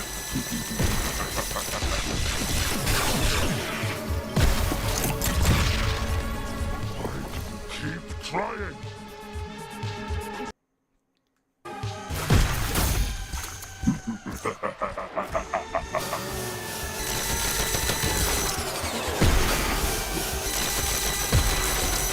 You're delusional that you're going to stop me.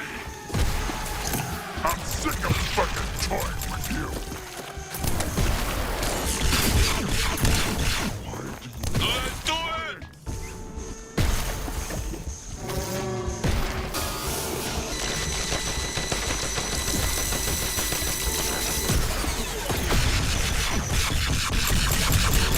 Sorry, Dad. I know it's gross, but it's a great way to do it. Careful, bounty hunter. Let's do it! Live for my anal lickers. You seriously need to just fucking die? Look at the power your people give me. This is the natural order of things. Fuck you. That's some breathing. Let's do it! I don't know how to block that.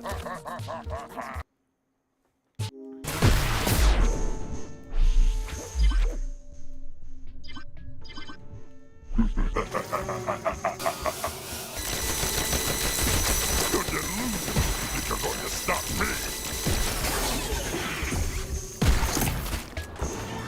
Keep trying. You seriously? Let's do it! Die already.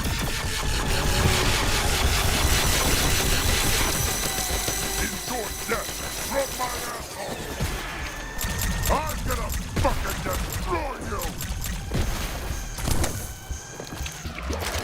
I'm sick of fucking Let's do it! I need a hit. Ooh, look at the power your people give me.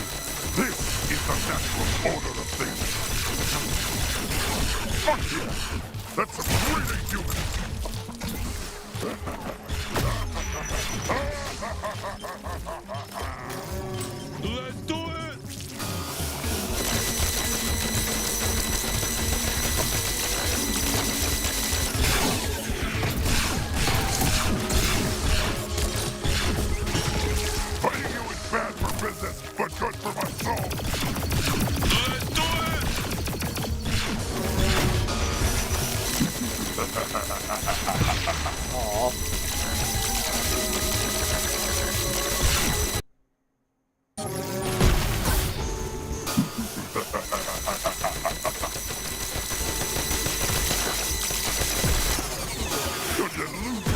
you're going to stop me? I'm sick of fucking toying with you. Let's do it!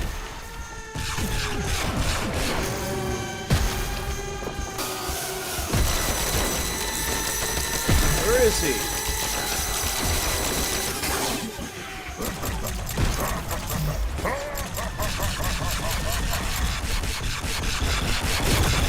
Fighting you is bad for business. Let's do it! My soul.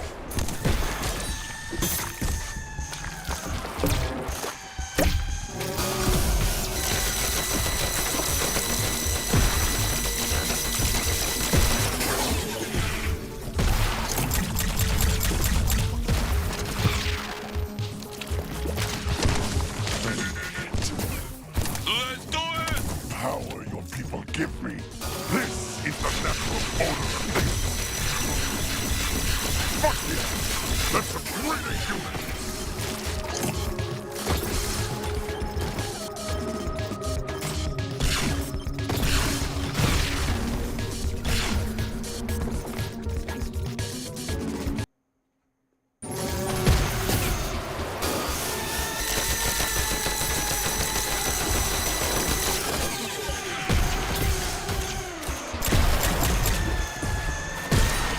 You're delusional if you think you're going to stop me. Let's do it!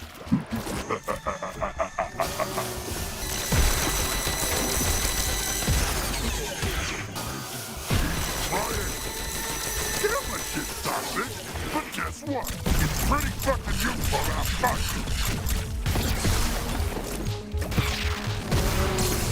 You seriously need to be fucking power your people give you. This is the natural order of things. Fuck yeah! That's a great human. Let's do it! I'm sick of fucking Wait, what killed me?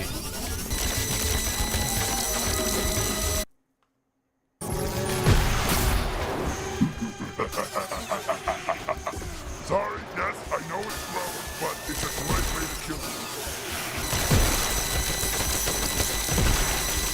Bad start. Think you're going to stop me? I'm sick of fucking toying with you. Careful, bounty. Let's do it! Not slip on my anal leakage.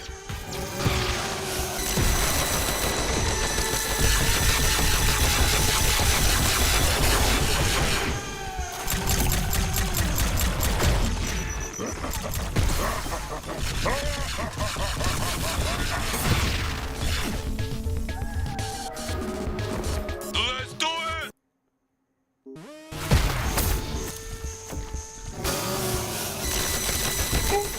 I'm leaking a bit. You're delusional if you think you're going to stop me.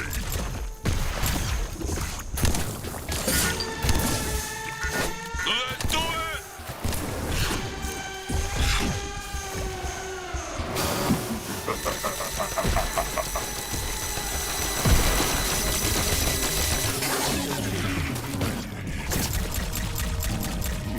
Power your people give me.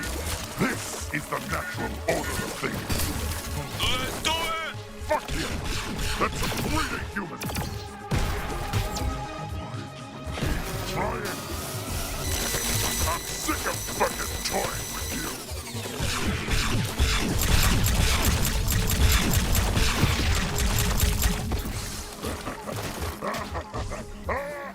Let's do it!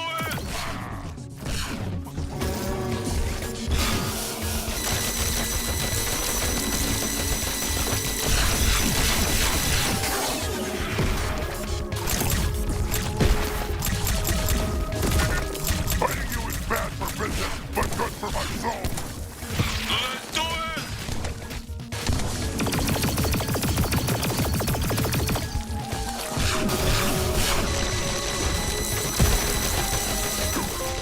What now? What now? The bomb didn't work! Yeah, what's the plan here? Just keep shooting and hope for a miracle? I have an idea. Oh, fantastic! anything! The bomb might still be functional. I Let's know a do way to it. detonate it. I knew you'd figure it out, Kenny! I'll go inside of his asshole, and I'll detonate it manually. Oh, that's not good. Kenny, that would mean... Yeah, I know. Kenny, we're not letting you do that, okay? There's gotta be another way. Can you think of anything? Actually, no, I can't.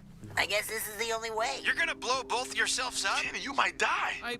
I know. Hey, Bounty Hunter, fighting alongside you has been, well, it's been the best thing that's ever happened to me. Thank you for giving me the adventure of a lifetime. Now shove me deep inside that monster slug's dirty asshole. Kenny! I want to do this. I need to do this. Whoa, hold on. Oh, fuck this. No. No. Switch back to Kenny. You are not shoving me up there, you psychopath dipshit. We've already got our martyr all picked out. I've got a long, fantastic life ahead of me and... Oh, okay, so this is how it's going? This is how it's gonna go? I swear to God, if I die, I will come back and haunt you for the rest of your life. And if ghosts aren't real, I'll figure out a way to make them real and then fuck up the rest of your existence.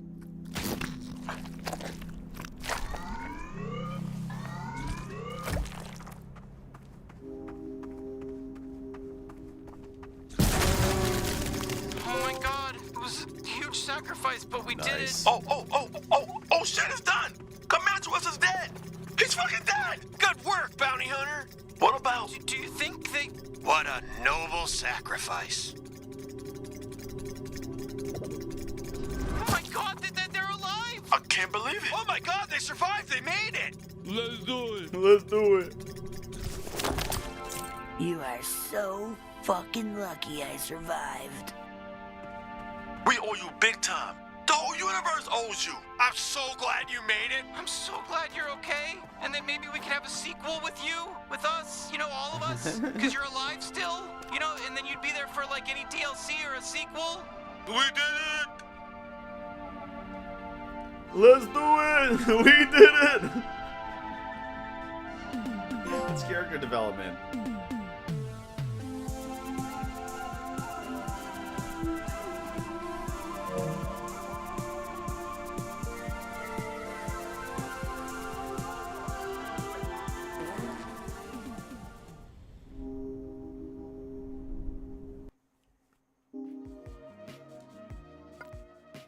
All right. Let's see.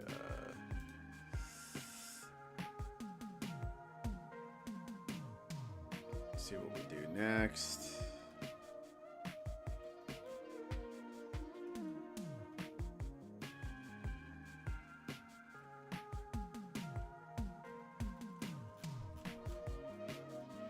All right. Collectibles, miscellaneous trophies.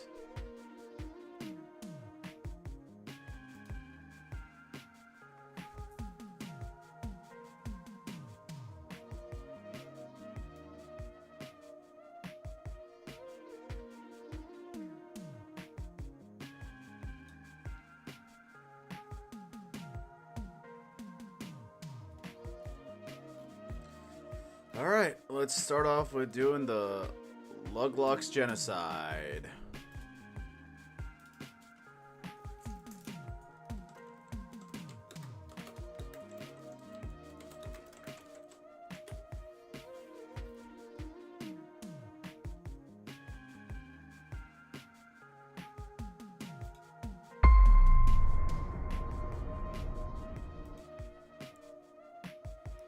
It's gonna take us some time, won't it?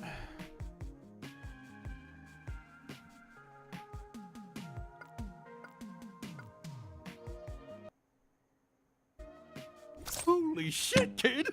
You really did it! Comantuous is dead! Well, just so you know, everything's kinda just gonna be the same for a bit. News takes a while to travel. There's still gonna be G3 guys to fight everywhere. But, good job! Seriously. Are you tired of your regular taking your... We did it! ...situation where you have to... You're gonna tell people I helped you, right? You gotta make sure people know I was part of this. I mean, if you want to. It's not my place to convince you to do the right thing and not throw your closest ally under the bus. We do have the internet here. It's killpeople.com. Actually, I don't know if I can. I guess now that you've saved the galaxy, I should probably remove the self-destruct trigger I installed in your suit. It was a failsafe in case you didn't die, but now I like you, so I'd be sad if you died. And I'm also legitimately scared of you. He didn't know that we actually had to buy this website. I still can't believe you really pulled it off. I hope that doesn't sound rude. I mean, you get it, right? It was a real long shot. You really didn't seem like hero material when we first met. Were way more What we do here is annoying. it's a device that pops the pills for you. It's for pill people, and it's a pill people popper. If you want to know more information, go to pillpeople.com. All right, I'll see you guys at the bar. Buy me a drink or something. Come on. Go to pillpeople.com to understand all about pill distribution and pill taking information with this new revolutionary pill distribution method at pillpeople.com. Also, I just want to say, my child was kidnapped and I don't know where he is. Here's a photo of him. I know I wasn't allowed to do this, and that's it. Okay, we'll just end it there. I'm glad I got to squeeze that in, and of course, this is more about pills and people. Okay, thank you. Hey there, human fans. I'm Humandor the Human, and today we're watching another ultra-scary human flick straight from the freshly discovered planet Earth. So, where's the This one's first? called Vampire Hookers. We have both vampires and hookers here in space, so I think I know what to expect. What's that? You don't know what humans are? Well, they're a brand new species we just discovered. They're a bit like squeaklops, and they have the same type of butts as clickers. But get this, humans don't have a dwingus anywhere on their bodies. So by the If pawn that shop. shocks you, then watch out. Vampire Hookers is full of even bigger scares. Let's get this show on the road. Actually, here in space we call them vampire sex workers, but I guess humans are behind the times. She meanwhile with strawberry lips cajoles, and like an asp writhing on burning coals. Moisten on my lips. I am so learned in amorous art, that when men I crush to my dreaded heart, or to their mumbling kisses bear my bust, so frail, so bold, so shy, and so robust that impotent angels damn themselves. I'm gonna take a piss real quick.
All my life I've heard about sailors having a girl in every port, and this is the first port I've seen. You know, I don't think you know what to do if you got your hands on a girl. I'd know enough to get more than my hands on her. By the time you figured it out, she'd be more worked over than a $2 hooker at a Shriners convention. Ooh, I can handle it. I know. You've been handling it all the way from San Francisco. And you'll be dreaming about it all the way back to San Francisco. Why don't we just stow these bags in the barracks and hit the town? I'm with you. Okay. Man, are we lucky to be stationed here? Yes, we are. Would you look at this place? It's fantastic. You know, this is the Paris of Dorian. I bet you All can right. find anything you wanted on this street, just like Eddie said. Eddie said it. You can bet your bottom dollar on it being. Oh, yeah, Right. I went to Bloom City. Guess I didn't. Hey, Eddie! How did you get down here so fast? I just...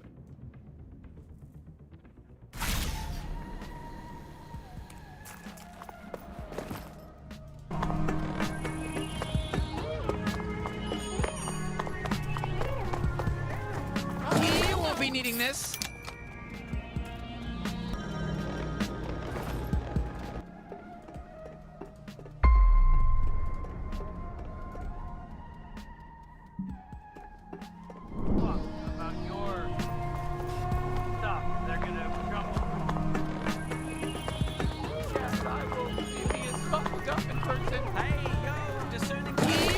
needing this. Interested in some quote-unquote food?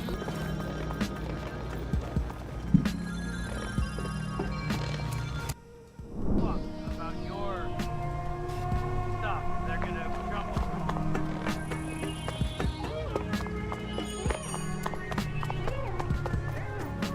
You won't be needing this.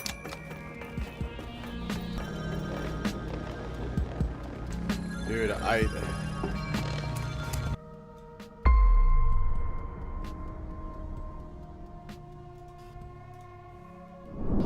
about your stuff? They're gonna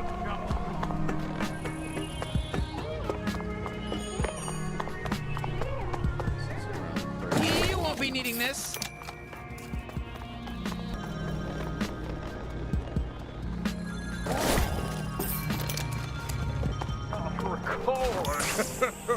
God, I'm glad we got this jetpack. Excellent. Quite frankly, I think it is just a... Hey there, I'm talking to you right there. Does anybody have a You don't have necessary.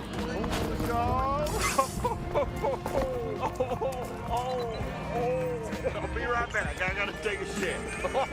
Tonight on The Corpulent Gentleman. Finally! Hey, I just want to say that it's totally fine if you don't like music. I don't feel no surprise, so it does kind of tickle me. Feel so good. We'll give you a pair of magnets. Magnetic boots that let you walk on walls. Doesn't that sound good? If you use it to walk up walls, they'll get you high too. They'll also get you high. So come on down to High on High.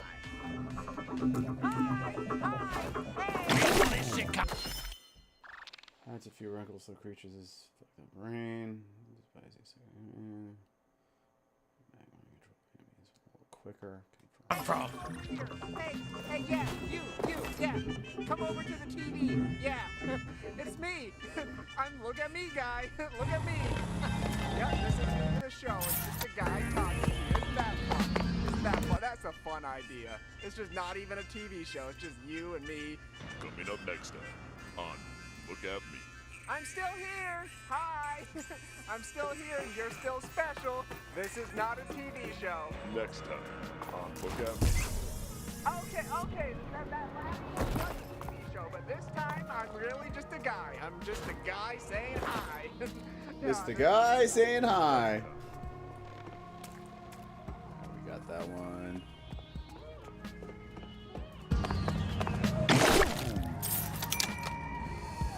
$227 of these, huh? What a nightmare. Jetpack.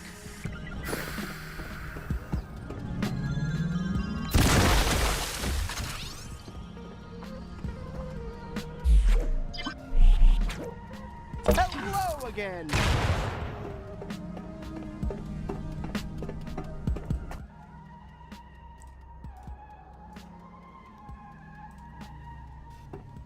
Took you long enough to use me again? Jesus! I don't like being on a TV. Hey, yo, discerning customer, would you be interested in some quote-unquote food?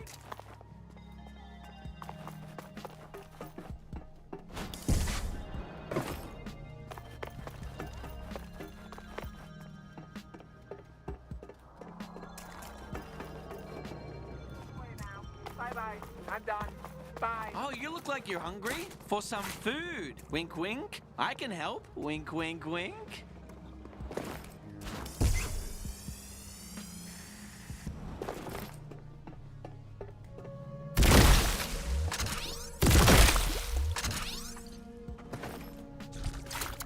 Let's do this shit.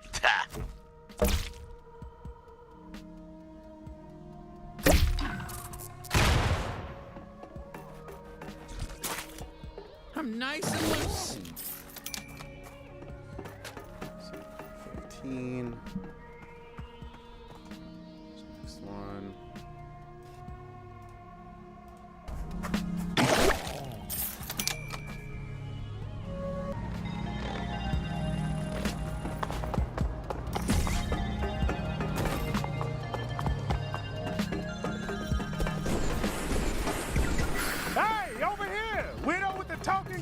and I'm the little concession man. I got illegal things for you. Come over here. You stop. Open up and say, ah!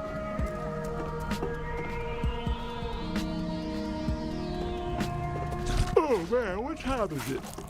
Let's go space.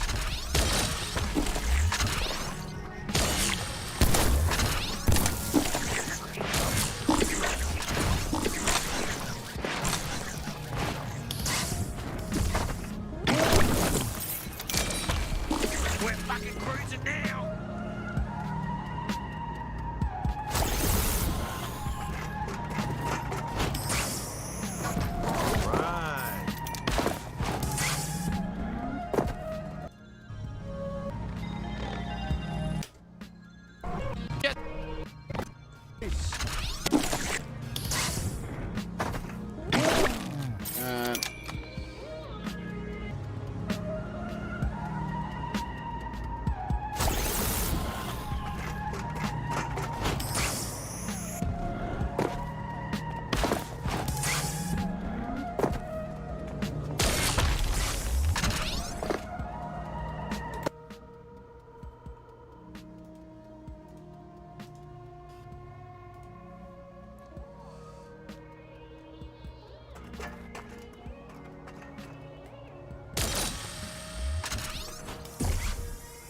Just floating around on the breeze.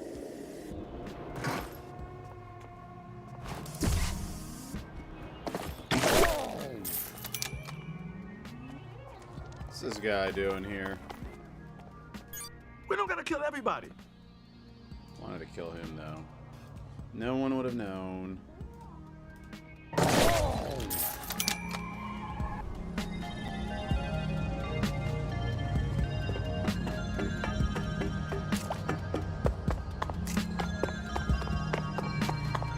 You there, how about some food?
I don't care, I just wanted to stab it.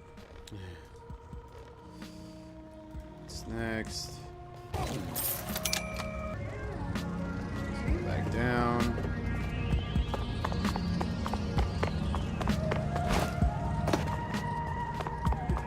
Hey, you look hungry? Hungry for some deals? Am I right? May have gotten this guy. We'll find out.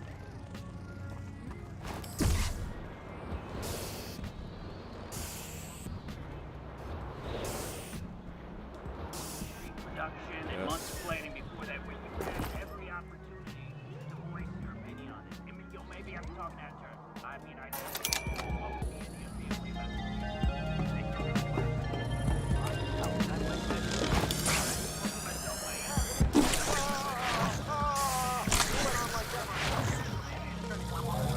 Next day. I need it. So the frog guy. We would have shot you if you didn't. It was the Frogs, man. Frogs. Frog. Oh, you look like you're hungry for some food. Wink, wink. I can help. Wink, wink, wink. Rolling, or is this off? See, this is what I'm talking about. What's for the show? What's our life? What is my life anymore? It's all TV. The lines were. Zip! I love you. I love you. Here we go, got him open for ya. Are you guys still rolling?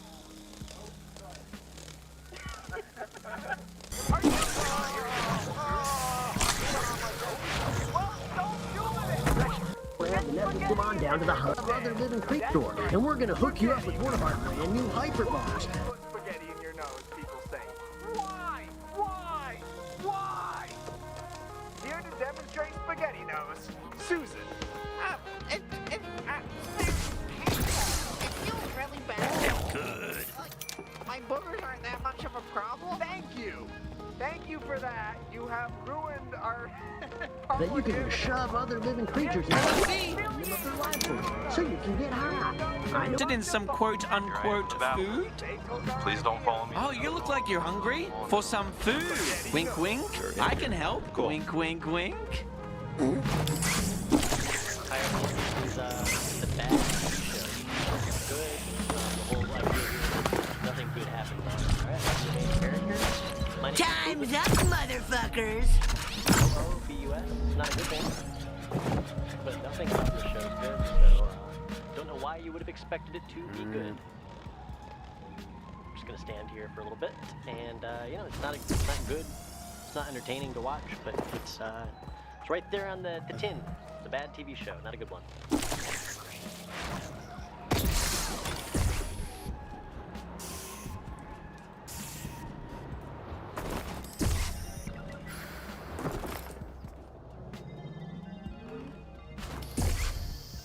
Please just land. Please just land. Please just land. Where does it want us to go? Gotta see this one again.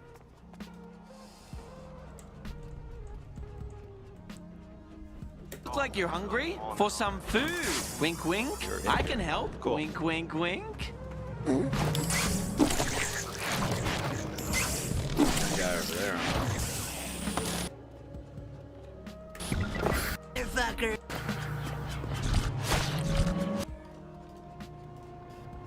Must have missed that last time. My friend, Greenbow. Greenbow, how you doing? Hey! I'm doing great.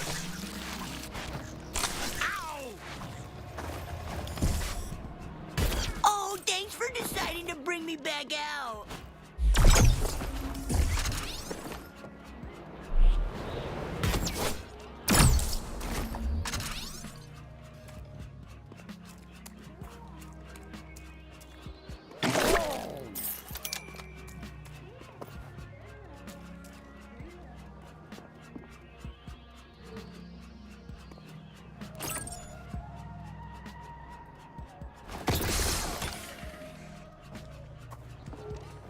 Last one in this section. Time's up, motherfuckers.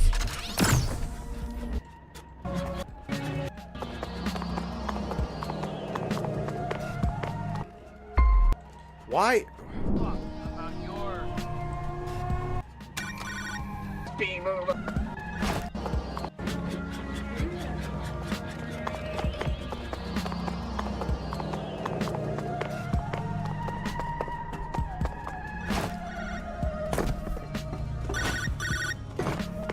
I think I got that You one. little fucking weirdo. But this You there, how about some food?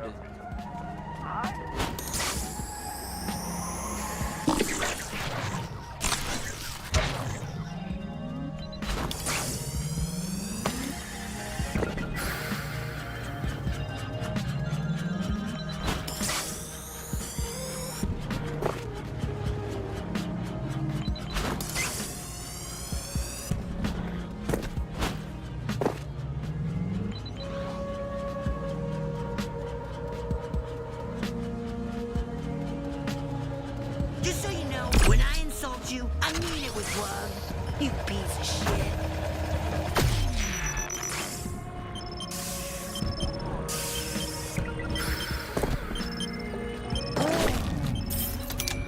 Okay.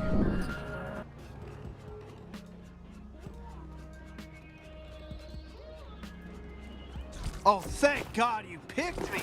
I was scared I'd never get to see you again. Are you talking to me? Yeah, come closer. Come over here. Okay. Hey, how you doing?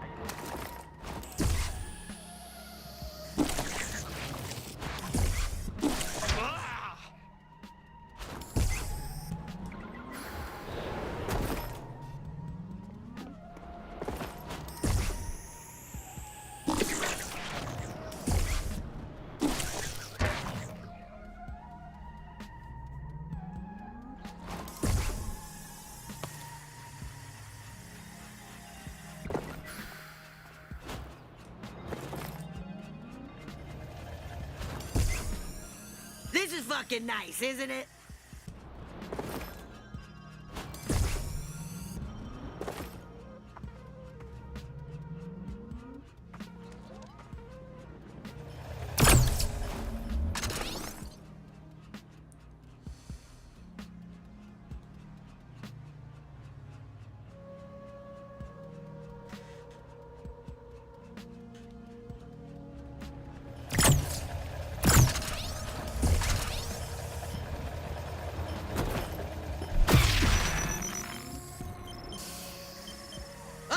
Where we belong!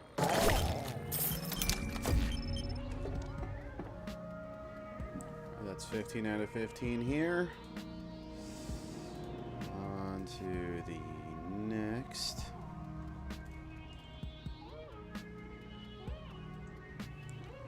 On to the slums. 26 over here.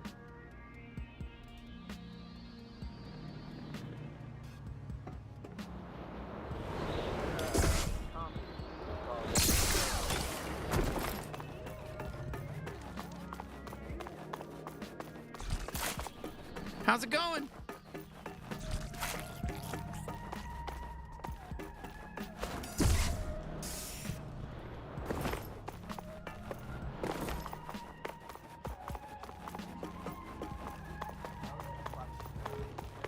Hey, do your best and have fun. You think I forgot? You sided with this dipshit instead of me?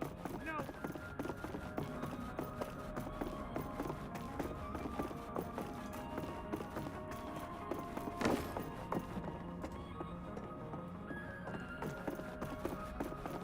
Broken leg guy still here. See you later.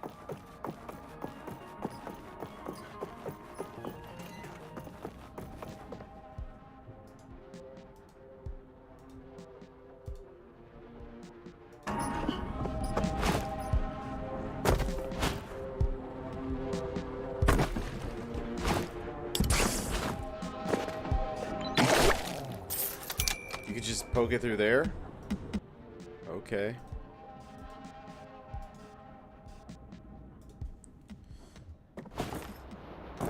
To it.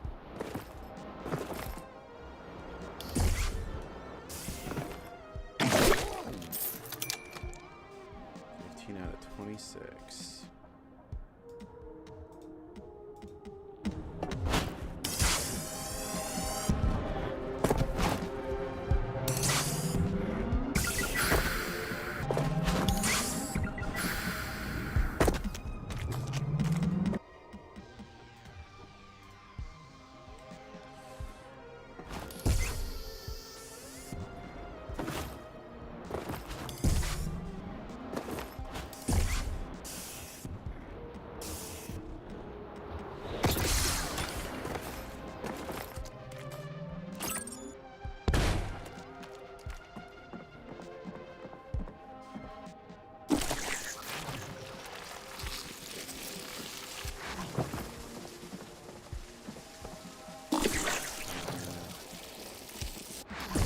To go after that happened. Let's see.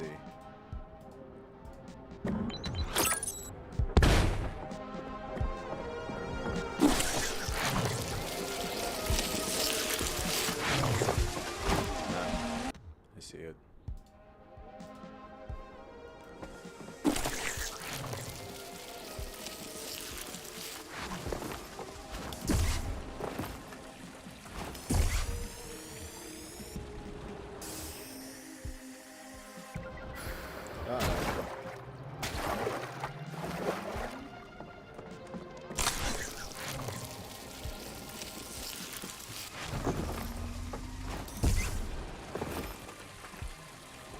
Let's see how they do it. Just a quick hover job.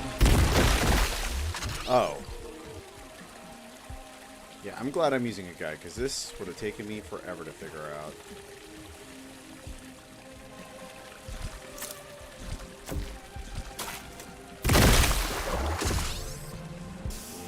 Wrong way.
that guy.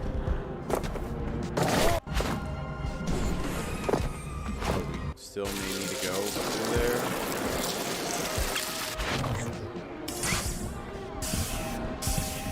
Okay. Let's do that.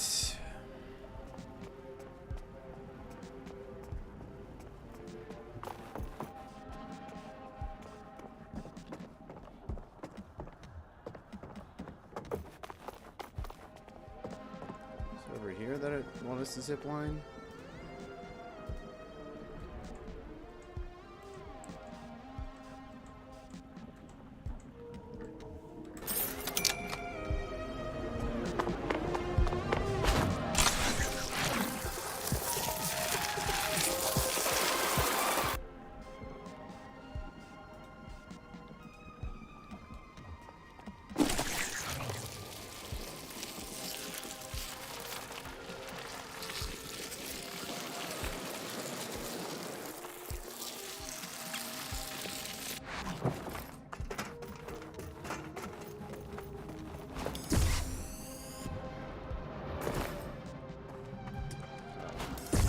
Go back over here.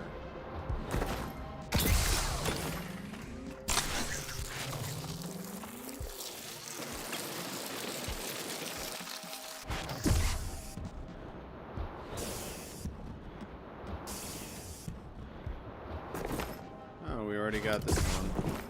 What do you know?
Trophy hunter right now, guys. I don't want to fight you.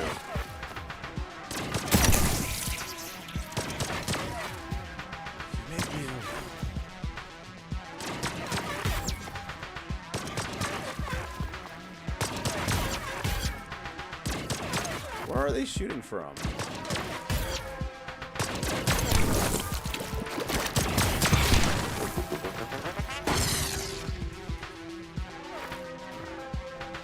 Still one more.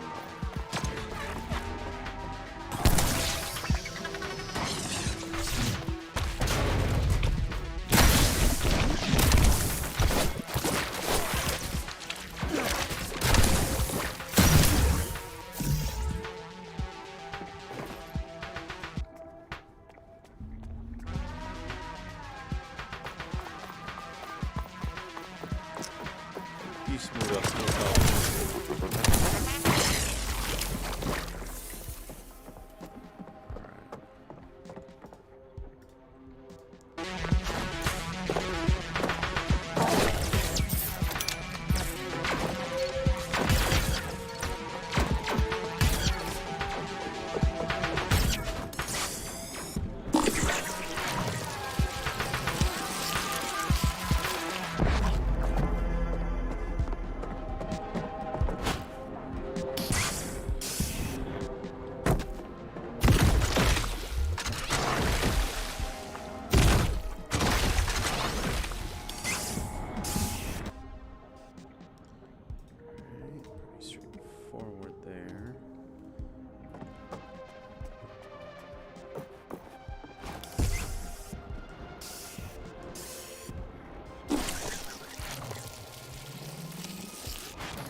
already got this? How? Okay. Whatever.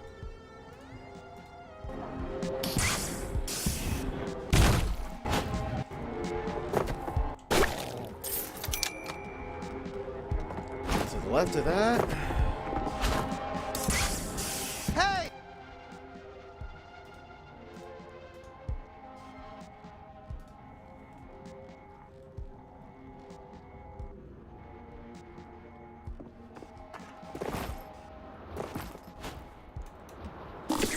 Hey, you there! You want some treasure? There we go. Is he talking to us? Found the treasure. It wasn't very hard to find, was it? Aren't you glad you listened to me? What's in there? You there? What did you get? Actually, wait. Don't found the treasure. I don't. It wasn't very hard to find. I just hope you enjoy. Aren't you glad? There.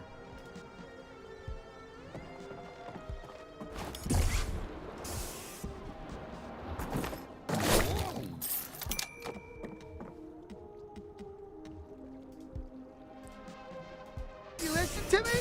What's in there? Yeah. Actually, wait. Don't tell me. I don't want to be disappointed. I just hope you enjoy it.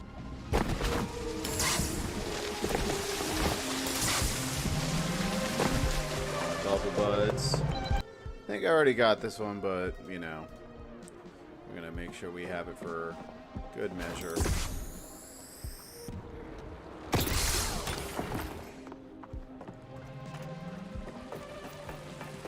No, I don't. See? Always good double check.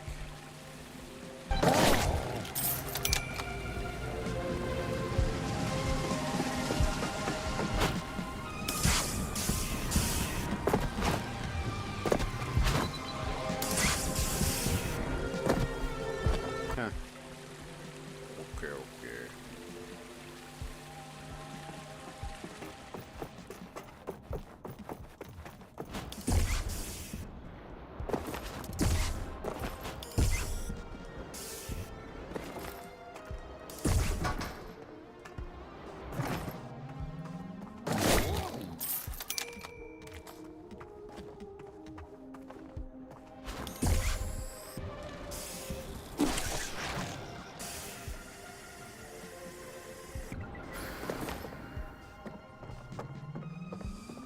Next is...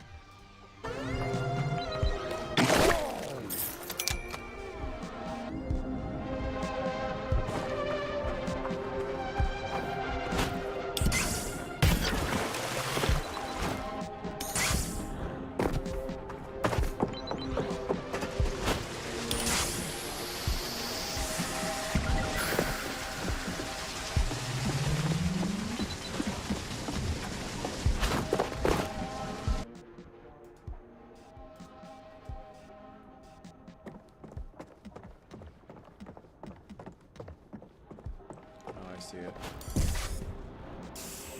think I do at least.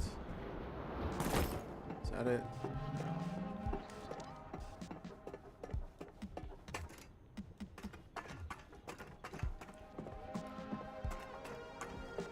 Let's check back.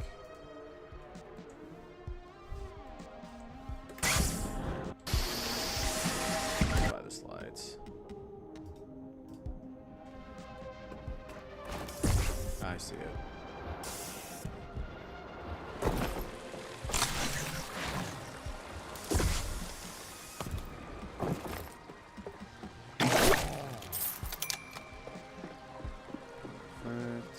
What's next?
I gotta say, I really do enjoy the level design in this game. It's really creative, it's really fun, it's really vibrant, super cartoony. It's very pulpy, which I love personally.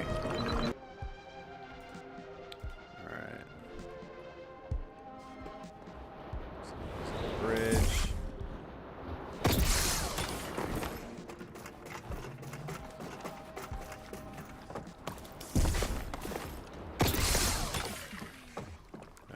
Got this guy. Who's next?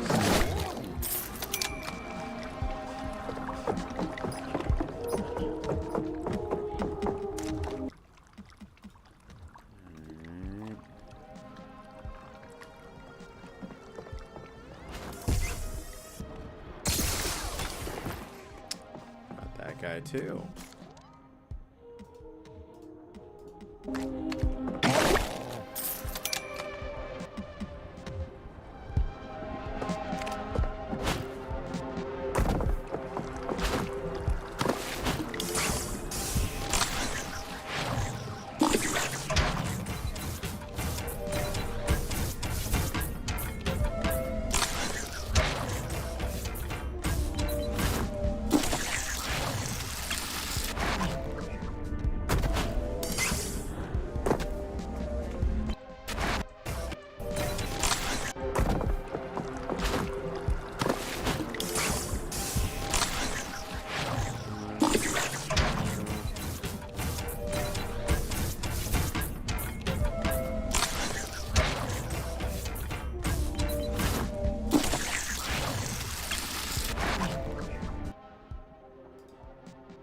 Funny if we already got this one, because it looks like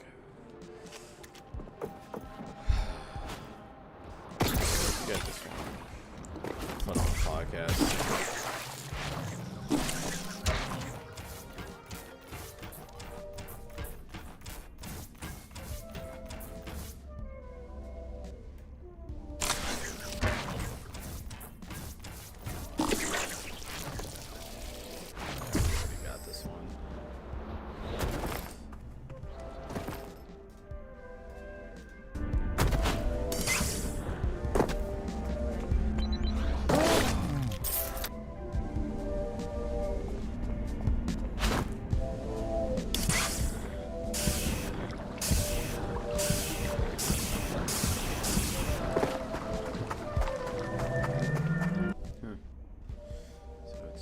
Jump down, okay.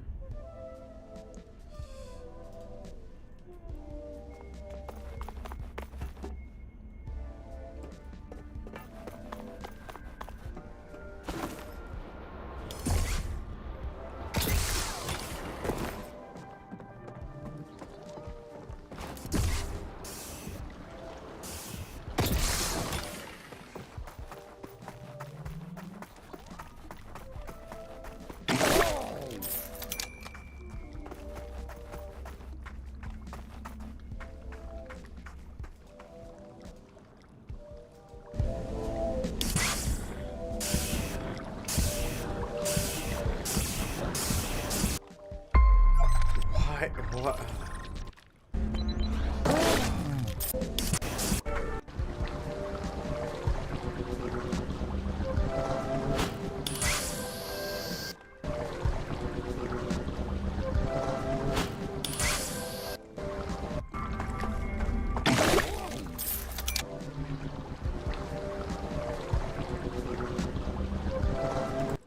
So we gotta look out at the Applebee's.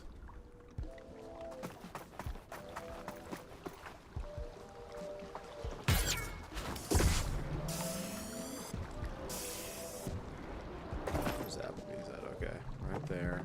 Congratulations! Hey. Corny Fee. I don't know if I pronounced your name properly. I just kind of saw it in the review. But thanks for the follow. Appreciate it. Hope you're doing well. I'm doing a little trophy hunting right now. Just trying to get all these god-darn boxes. Hope you're doing well, though. Appreciate the follow. Always appreciate it. Got it. Lots of Applebee's.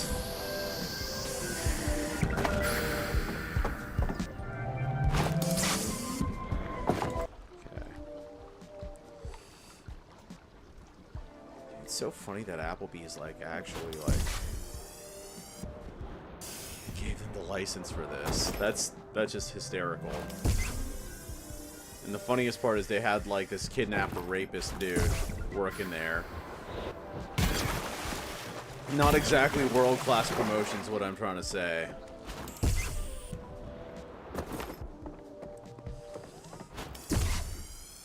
Yeah.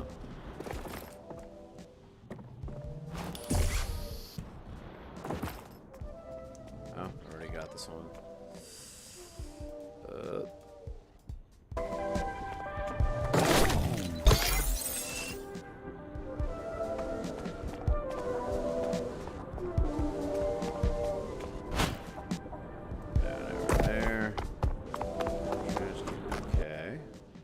That's relatively easy. Relatively easy.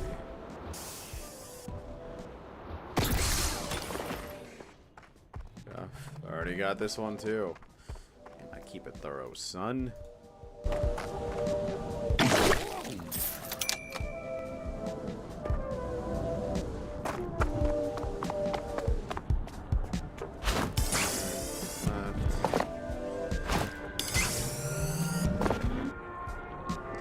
Pizzeria, I guess.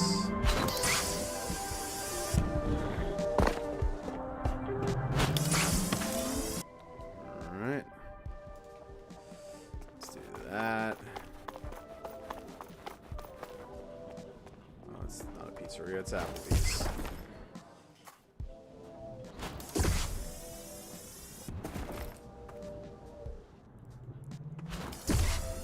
It's taking longer for my fuel to refuel. I already got this too? I never bothered to check out these places, I feel.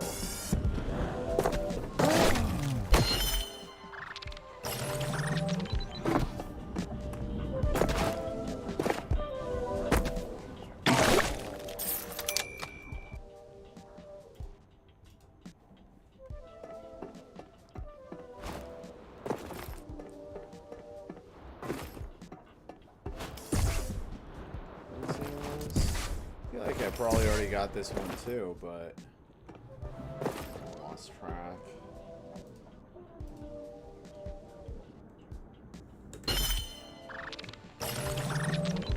There.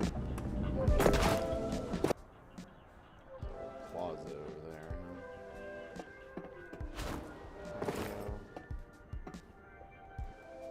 No, not there. Over here.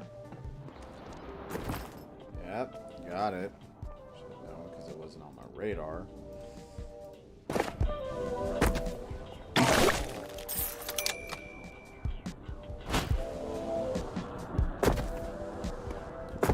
Drop down the beach from there. Looks like we probably already got that too, right? Yep. Still gotta follow the guide so I don't have to do this again.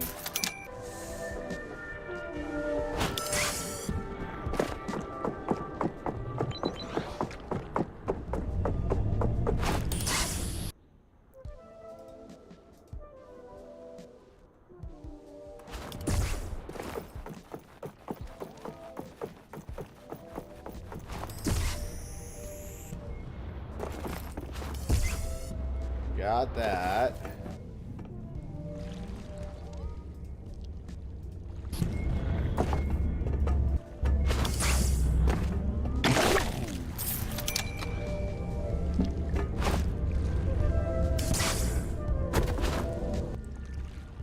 Does not seem familiar at all.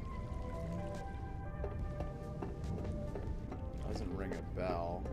At least, or was that? There. Oh, it's right here.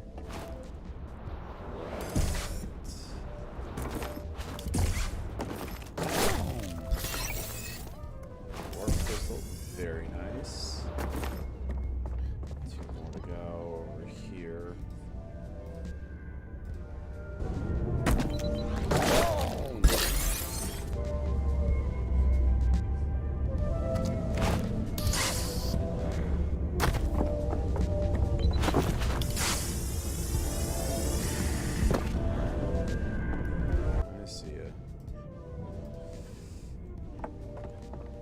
baby. Shaking that ass.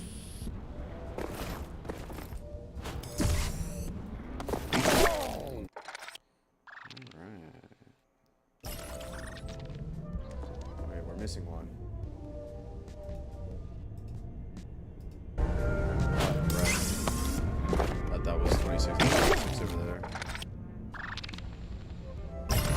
Wait, no. We're missing one. Or maybe not.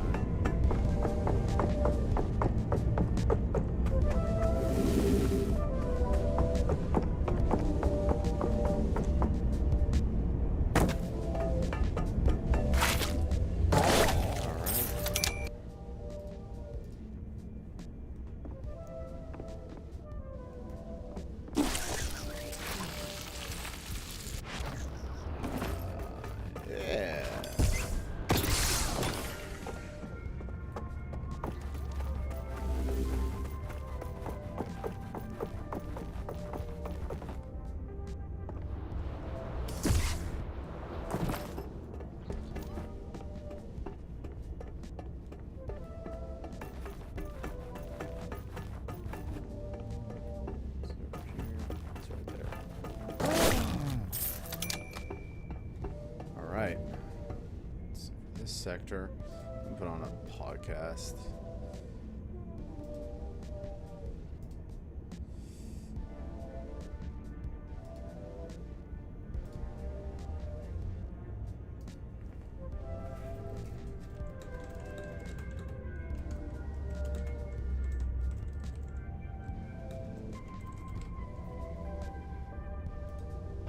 That premise could have been a stunt, an out-of-left-field hook to get eyes on the game, and I believe it would have been successful on the merits of its gameplay alone. I think what's most impressive about the execution of Lies of P, though, is that there's not a trace of irony in the game itself. It is committed to its premise, to being Pinocchio Souls, and it's not going to wink wink nudge nudge tell you that it knows the premise is absurd, because instead it's going to convince you that the premise makes perfect sense. What's more, its existence as a video game is not as weird of a fit as it might initially seem. I think the format of The Adventures of Pinocchio actually makes a lot of sense for this kind of video game adaptation. The story was originally serialized in Italian magazines over the course of 1881 and 1882, before being printed altogether as a novel in 1883. Because of that serialized origin, the story of Pinocchio is largely episodic, a series of vignettes that lend themselves well to being adapted into individual levels in the context of a game. In this video, I want to talk about what's going on in Lies of P. This is in large part a lore video where I'm going to explain the connections between characters and plot elements because I think it's neat and I like it a lot. And I think in true Soulsborne fashion, if you're willing to look for how all of the pieces fit together, you will find that those answers are there, they are surprising, and they are interesting. If you're just here for a lore video, you will. Yeah, I just beat it, Ross. But beyond that, I also want doing to the ask cleanup now. I gotta find all those boxes. There are about 226 of Lies them. of P's connections to Pinocchio are more than skin deep. And the video It may is not like look an at it hour at and a glance, half, which but means this the whole is a process is probably going to take me surprisingly around thoughtful 3 hours. respectful adaptation of Carlo Collodi's original novel. Need to get But back to the why? Why did Lies original of P sector. feel the need to be as explicit in this adaptation as it is? Not just alluding to So, characters and so ideas what from are the what are novel, the but execs directly saying about taking the anime, How does Ross? Lies What are the of big P dogs adapt saying? the elements of the original novel? And They what liking is it? it They using not the liking pieces it? it takes and those it invents whole Think it's cloth kinda meh? to say? Pinocchio is inarguably a great and enduring piece of literature.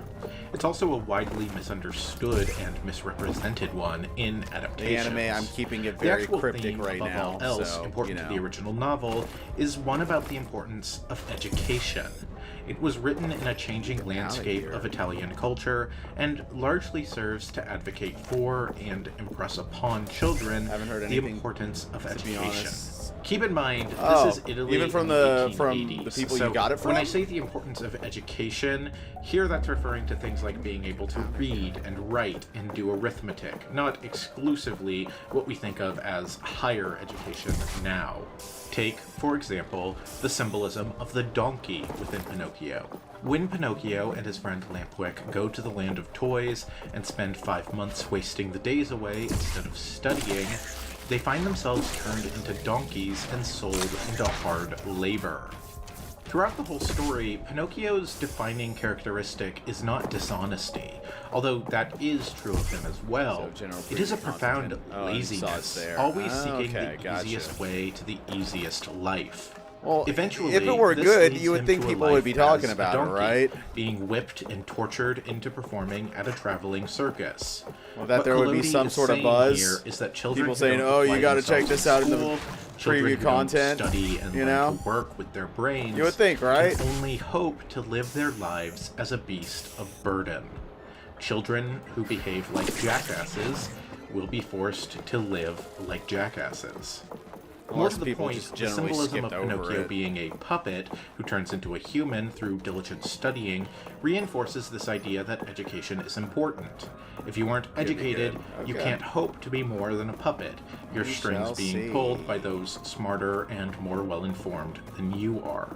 These themes of education don't often make it into adaptations, or at least don't make it into adaptations as the primary theme. They're grandfathered in by virtue of adapting the original source material, but rarely, if ever, are they the focus.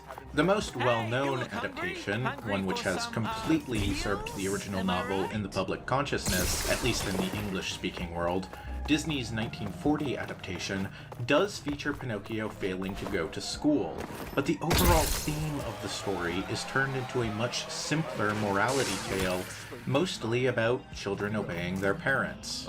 The Land of Toys is changed from a place exclusively about laziness to Pleasure Island, a place where people drink and gamble. While Pinocchio does still skip school, the moral is much less about education and more about children needing to behave and mind their elders in general. I think that's a shame because the original text is more nuanced in what it says here.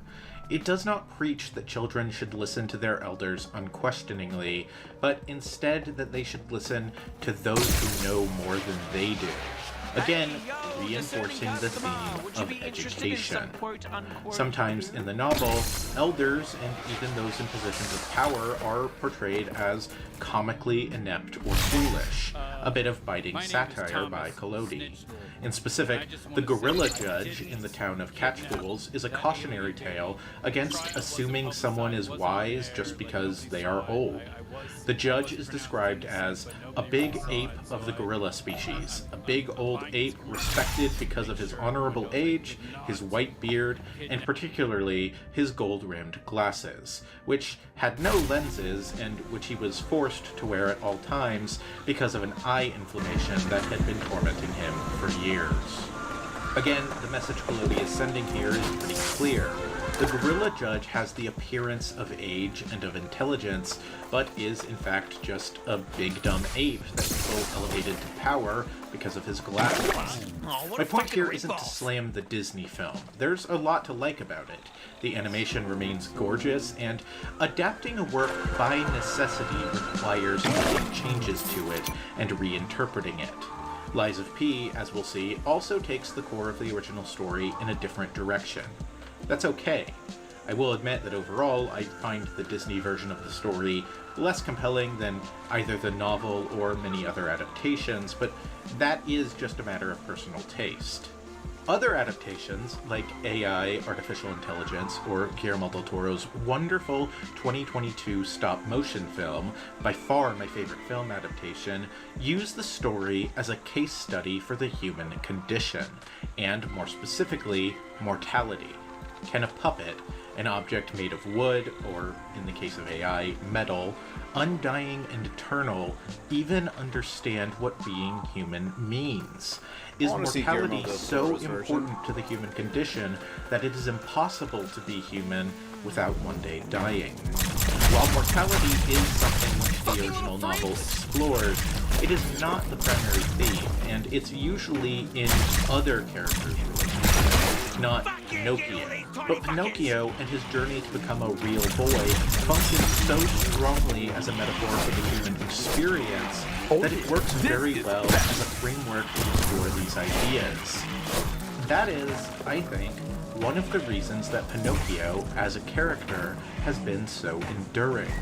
The original novel is fascinating and a great piece of literature, but the character is such a powerful metaphor for being human that you can use him to explore almost any aspect of humanity. And it's here where we transition back to talking about Lies of P. The story of Pinocchio is fundamental to this game, and the game would not be as strong if it presented itself as a wholly original work. As much as Public Domain Souls sounds like a shitpost, the creators of this game knew what they were doing. The game uses the characters and themes of the book in such a way that you can tell the creators ask themselves why the story of Pinocchio has been so enduring, why it has resonated with so many generations of people. I kind of realize that this game is like Doom Eternal Light. The mechanics aren't as compelling though. Pinocchio to a modern audience. Lies of P isn't a story. It's not nearly as kinetic, obviously. It's not really here to explore the main themes of the original novel, and it's Doom also Eternal is also not funny really at times. Mortality, So I even can't though there is say, a you know, subplot set up about immortality that except we'll funny. get to in a bit. It's also not a morality tale about the dangers of lying or about listening to your elders. And, in fact, but like it also refutes the both music of kind of these sucks in this ideas. game. It's not hard to imagine a lesser version of this game, where the lying system worked out to a simple good and bad karma meter, like was in fashion in games in the late aughts and early 10s, where you got the good ending by always telling the truth, and the bad ending by always lying. Instead, Lies of P turns that on its head to tell a story that's actually about lying. About why we lie, and about how lying makes us human. How it's not always a bad thing, and all the different ways we lie and what they mean. That's an interesting idea. Yeah, I don't know if I agree with it, but it is definitely an interesting One that the idea, framework of and I see the Pinocchio philosophy is behind it. uniquely suited to helping them tell. That is why this story had to be about Pinocchio. Yeah, Before I'd we say get to the meat I of might the even video, say like I a want to briefly shout out this 6.7. 2021 Penguin Classics printing of the Adventures Like there's of some Pinocchio, really funny moments, which was but it's edited and unable to animated by maintain John the Gruber funny, and Anna the Krashina. consistent The historical funny context tone. provided by these Like I think my adaptations biggest was laughs were in the immensely beginning with helpful the and informative with the for divorce purposes of attorney. this video. That was some And of you the can get a funniest, copy of this printing was some for of the funny around stuff I've ever $8. played, which So is if the not spirit saying much, moved you but to read still, the original freaking 1883 hilarious. novel after watching this video, I highly recommend that version. I'll be referring to the notes within this translation throughout the video, and anytime I quote a passage from the book, it's also coming from this specific translation. On the note of translation, The Adventures of Pinocchio is a text that's been translated and retranslated from Italian into English, and that means it's very difficult to know what proper nouns to use when referring to almost anything. I actually For example, started learning the sea Italian monster a that few swallows days Pinocchio near ago. the end of the story is called Il terribile pescacane in Italian, which literally translates to the terrible dogfish. And it is this name that, from what I can tell, most translations of the book go with. However, pescacane, while literally translating to dogfish, is actually the Italian word for shark. And so it is more accurate to call the monster the terrible shark, which is indeed what the translation I'm quoting from in this video, the aforementioned 2021 Penguin Classics printing, goes with. Overall, I've decided to err on the side of, from what I can tell, are the most widely used translations. So I will be calling it the terrible dogfish in this video, and I'll be saying catch fools instead of catch Dupsburg, and so on. Basically, with a few exceptions, I'm pulling from the names used in the Wikipedia article for the Adventures of Pinocchio definitely because I think overreach in it's trying to make a reasonable to first-person assume shooter. that Yeah, the names used in the very valiant Wikipedia effort. article are going to be the most widely recognized due to Wikipedia's Yeah, ubiquity I as an do online not information disagree. source. Lies of P also borrows heavily from the Disney movie, For example, using the character of Jiminy like if Cricket you're gonna be as inspiration Doom for the Eternal, character of you Gemini. got- you got a lot to Gemini, compete with. Instead of the talking cricket. of the Really? book, who is Wukong. an extremely minor character, only Like, appearing in a people are saying that handful of Wukong, scenes. like, after playing Because it, of it's that, not exactly a sometimes I'll also Soulsborne be game, but it referring to shows how the names Soulsborne used in the genre Disney has movie, basically changed that Pleasure Island, action genre Monstro, forever. and so on. So if you Dude, I catch don't me even being consider, inconsistent, like, the now you know Soulsborne my games reasoning. action Now, games. without further ado, They're let's like- get into the story It's of just Lies its own of P. thing. At the beginning of Lies of P, you awaken on a train in Krot Central Station, brought to life by a blue butterfly with a voice that speaks to you. I'm going to call the player character in this game just P in order to differentiate him from the main character of the original story, but the game actually never directly names him. Instead, characters just call him Puppet of Geppetto, so if you want to call him George or something in your head, you have my permission. The voice speaking to you through the butterfly belongs to a woman named Sophia Manad, our stand-in for the Blue Fairy. Sophia is an ethereal presence throughout the game. In Souls-like terms, she is our... I don't know, dude. She's Like, our maiden in black, or our doll. Definitely or our got shrine maiden. Sekiro in it a little The character bit, she's but actually the most I think similar the to battle system is has Dark its own Souls identity 2's to a certain Emerald extent. Herald. Like those As the burst version of things, Sophia we that was a see pretty cool throughout most of concept. The game is not her true You know? body, rather a spectral And I feel like projection she's using to speak to us. a signature Sophia thing for the has special Soulsborne powers, games not is only able to the use one Ergo, difficulty game's only. equivalent to You know, souls, to level us up, but also the limited ability to manipulate time. This is how the game justifies bringing P Yeah, back. you know what I every mean? time Like, you die, with Sophia literally when you turning the add clock back a few easy moments mode into it, to the last I think time that you takes rested away as from the Stargazer. Soulsborne sort of Sophia components. is the daughter of Valentinus Manad. So a did man it take seen as the inspiration? founder Yeah, of Modern Krot but I wouldn't and say the it's leader like of that. The Alchemists, a powerful group who serve as the leaders of the city. Krot was once just a simple fishing village until, 30 years before the events of the game, Valentinus and the Alchemists discovered a unique mineral called Crowd beneath the city, implied to have fallen to the earth as a meteorite thousands of years earlier. Crowd was able to be refined into a crystallized form called Ergo, an incredibly potent power source responsible for pretty much everything else that happens in the game. The city of Krot we see is far from its modest roots. In just 3 decades, it has grown into a technically advanced city inspired by the French Belle Epoque era. This was a late 1800s Industrial Revolution era for France, viewed as a golden age of prosperity, culture, and technological innovation.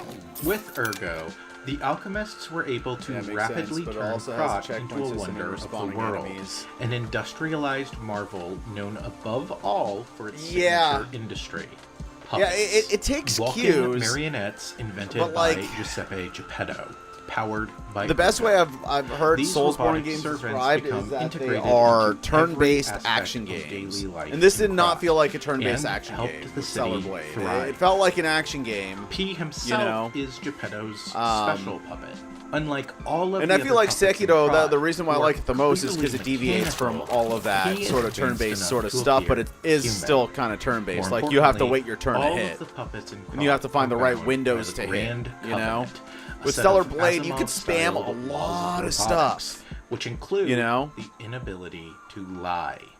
All of the puppets except for P, that is. When you awaken, the city of Krot is under siege. The city now finds itself in the midst of 2 crises. The first to hit is a mysterious plague which threatens to eradicate the city, called the Petrification Disease. This disease literally turns people to stone and has spread throughout the entire city.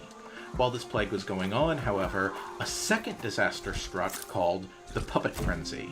All of the puppets throughout the city suddenly went on violent rampages, killing everyone in their path, all seemingly led by a mysterious character calling himself the King of Puppets. Sophia calls you to the Hotel Krot, saying that you are the only one who can save Krot and her from these forces threatening it, and provides you with a lamp that used to belong to Yeah, her, dude, even that containing Final mechanical Fantasy talking cricket, Origins game Gemini, who will be a Chaos. constant They companion stole to P that. throughout the game. Never and finished who that once one. served a similar role for I might Sophia have to herself. get into Bloodborne The game's sometime version next year. Of the talking cricket as a constant companion to P is a Do much a more platinum similar run to for the it, but Disney like I'm version of waiting the for that character remaster than the because I original don't want to text. play the game and then like In the novel, remaster comes Talking out and like Cricket, who is never named, appears to lecture Pinocchio early on, and in response, Pinocchio throws a hammer at him, killing him instantly. Yeah, I'm thinking about doing spirit of the Wukong, Talking but Cricket does appear later on, but maybe does after not I hit that serve as a 12, or maybe constant like conscience to if I have Pinocchio. enough time after If 11, anything, I'll the motif of the talking cricket the being platinum a pest trophies, species, I'll hit that. known for its incessant noise, droning on and on, is a bit of satire. 100 hours means it's probably going to be likening the 200 hours for me. lectures of the old to That's the just the young, way it rolls, to the pointless baby. noise of a cricket. Lies of P's version of the character being given to the player by Sophia clearly mirrors the Disney film, where Jiminy is given the task of being Pinocchio's conscience by the Blue Fairy. Here, thankfully, he is more companion and less conscience. He doesn't serve to lecture P on what he should do, but to comment on the difficult situations the pair find themselves in, remind the player what the character's goal is, and provide a gentle guide through the game. Gemini is portrayed more affable and sympathetic than the talking cricket, but his constant quipping as if he's out of a Marvel movie does feel like it is designed to get on both the players and P's nerves. I like Jiminy Cricket.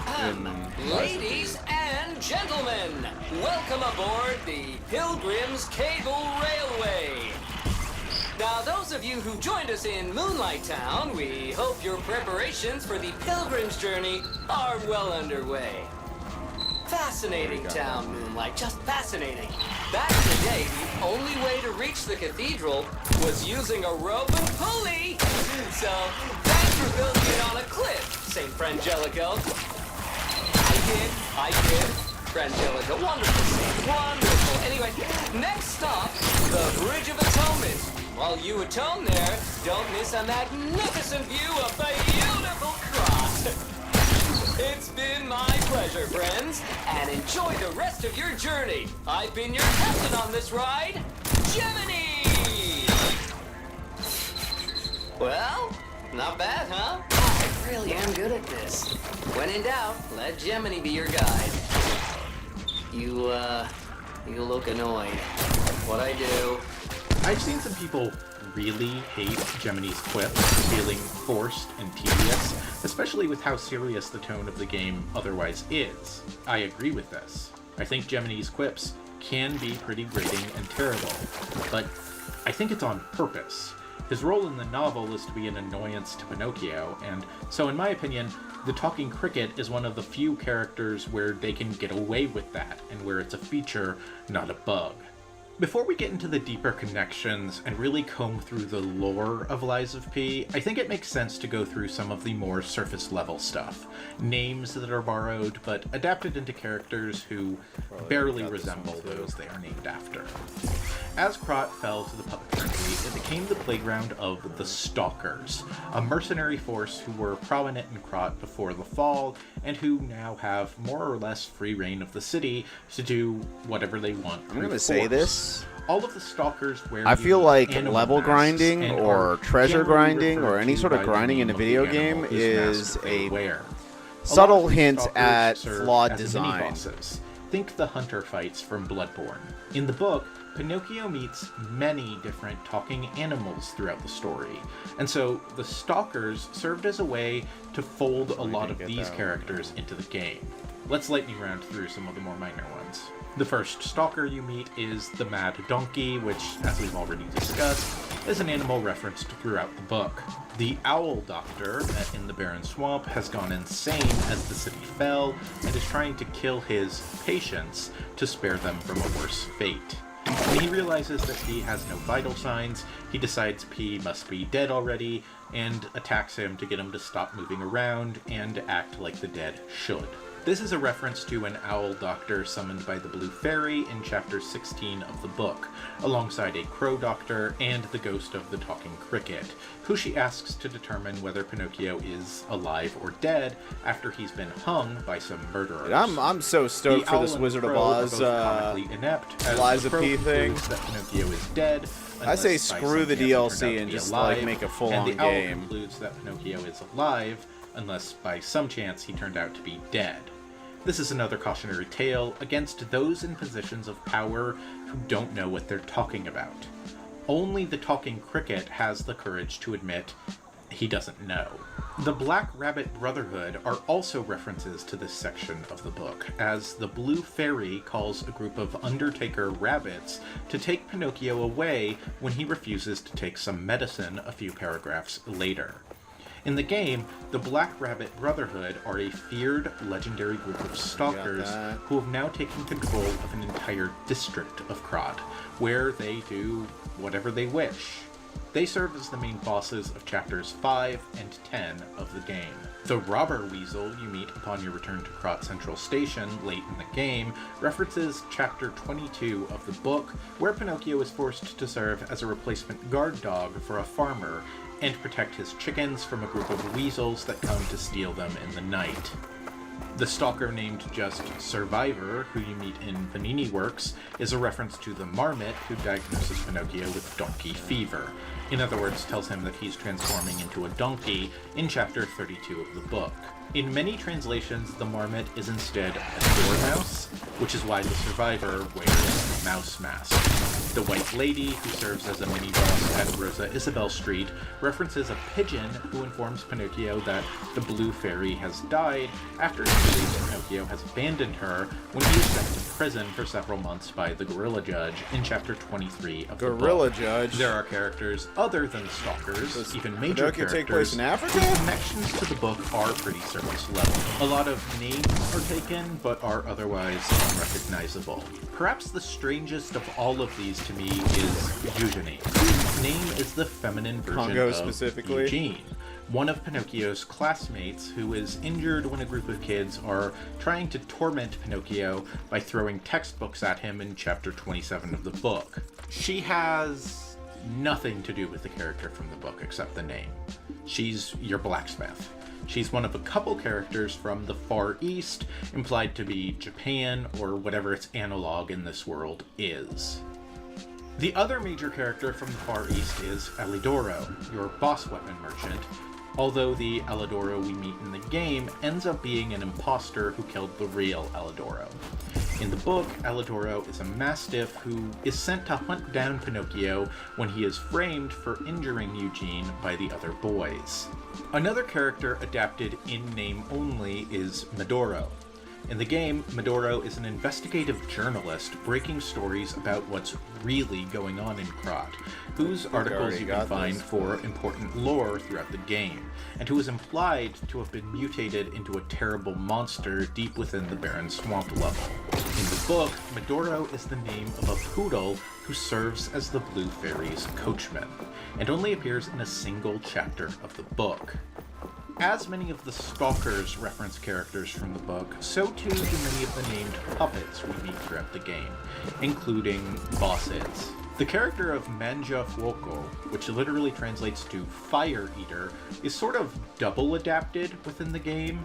In the book, Manja Fuoco is the operator of a puppet theater which Pinocchio ends up visiting early on. The physical description of Manja Fuoco is pretty directly adapted as the first main boss of the game, the Parade Master, while his name and association with fire is adapted as the game's third main boss, King's Flame Fuoco. The puppets within Manja Fuoco's theater, Pulcinella and Arlecchino, also get their names taken, with Pulcinella serving as the butler of the great inventor Vanini, who ends up being one of your greatest allies in the game, and Arlecchino, whose name literally translates to English as Harlequin, is adapted into Arlecchino, King of Riddles. Because if you haven't played the game, it doesn't seem like this would be true, but Lies of P is a game where sometimes the Riddler calls you, like it's Batman Arkham Asylum. It's time for the riddle. No more waiting. We thank you for Speaking of Vanini, although he is an invented character for the game without a direct analog in the original story, his first name, Lorenzini, is a reference to Carlo Collodi's real name, Carlo Lorenzini, with Collodi being a pen name. His last name is also potentially a reference to actor Roberto Benigni, a notable fan of Pinocchio who both directed and starred in the 2002 live-action adaptation, which is one of the few movies with the dubious honor of sitting at a solid 0% on Rotten Tomatoes. Polendina, the main merchant at Hotel Krat and the servant of Lady Antonia, also has his name taken from the book. In this case, Polendina is a mean nickname the children of the town have given Geppetto, translating to something along the lines of Yellow Wig.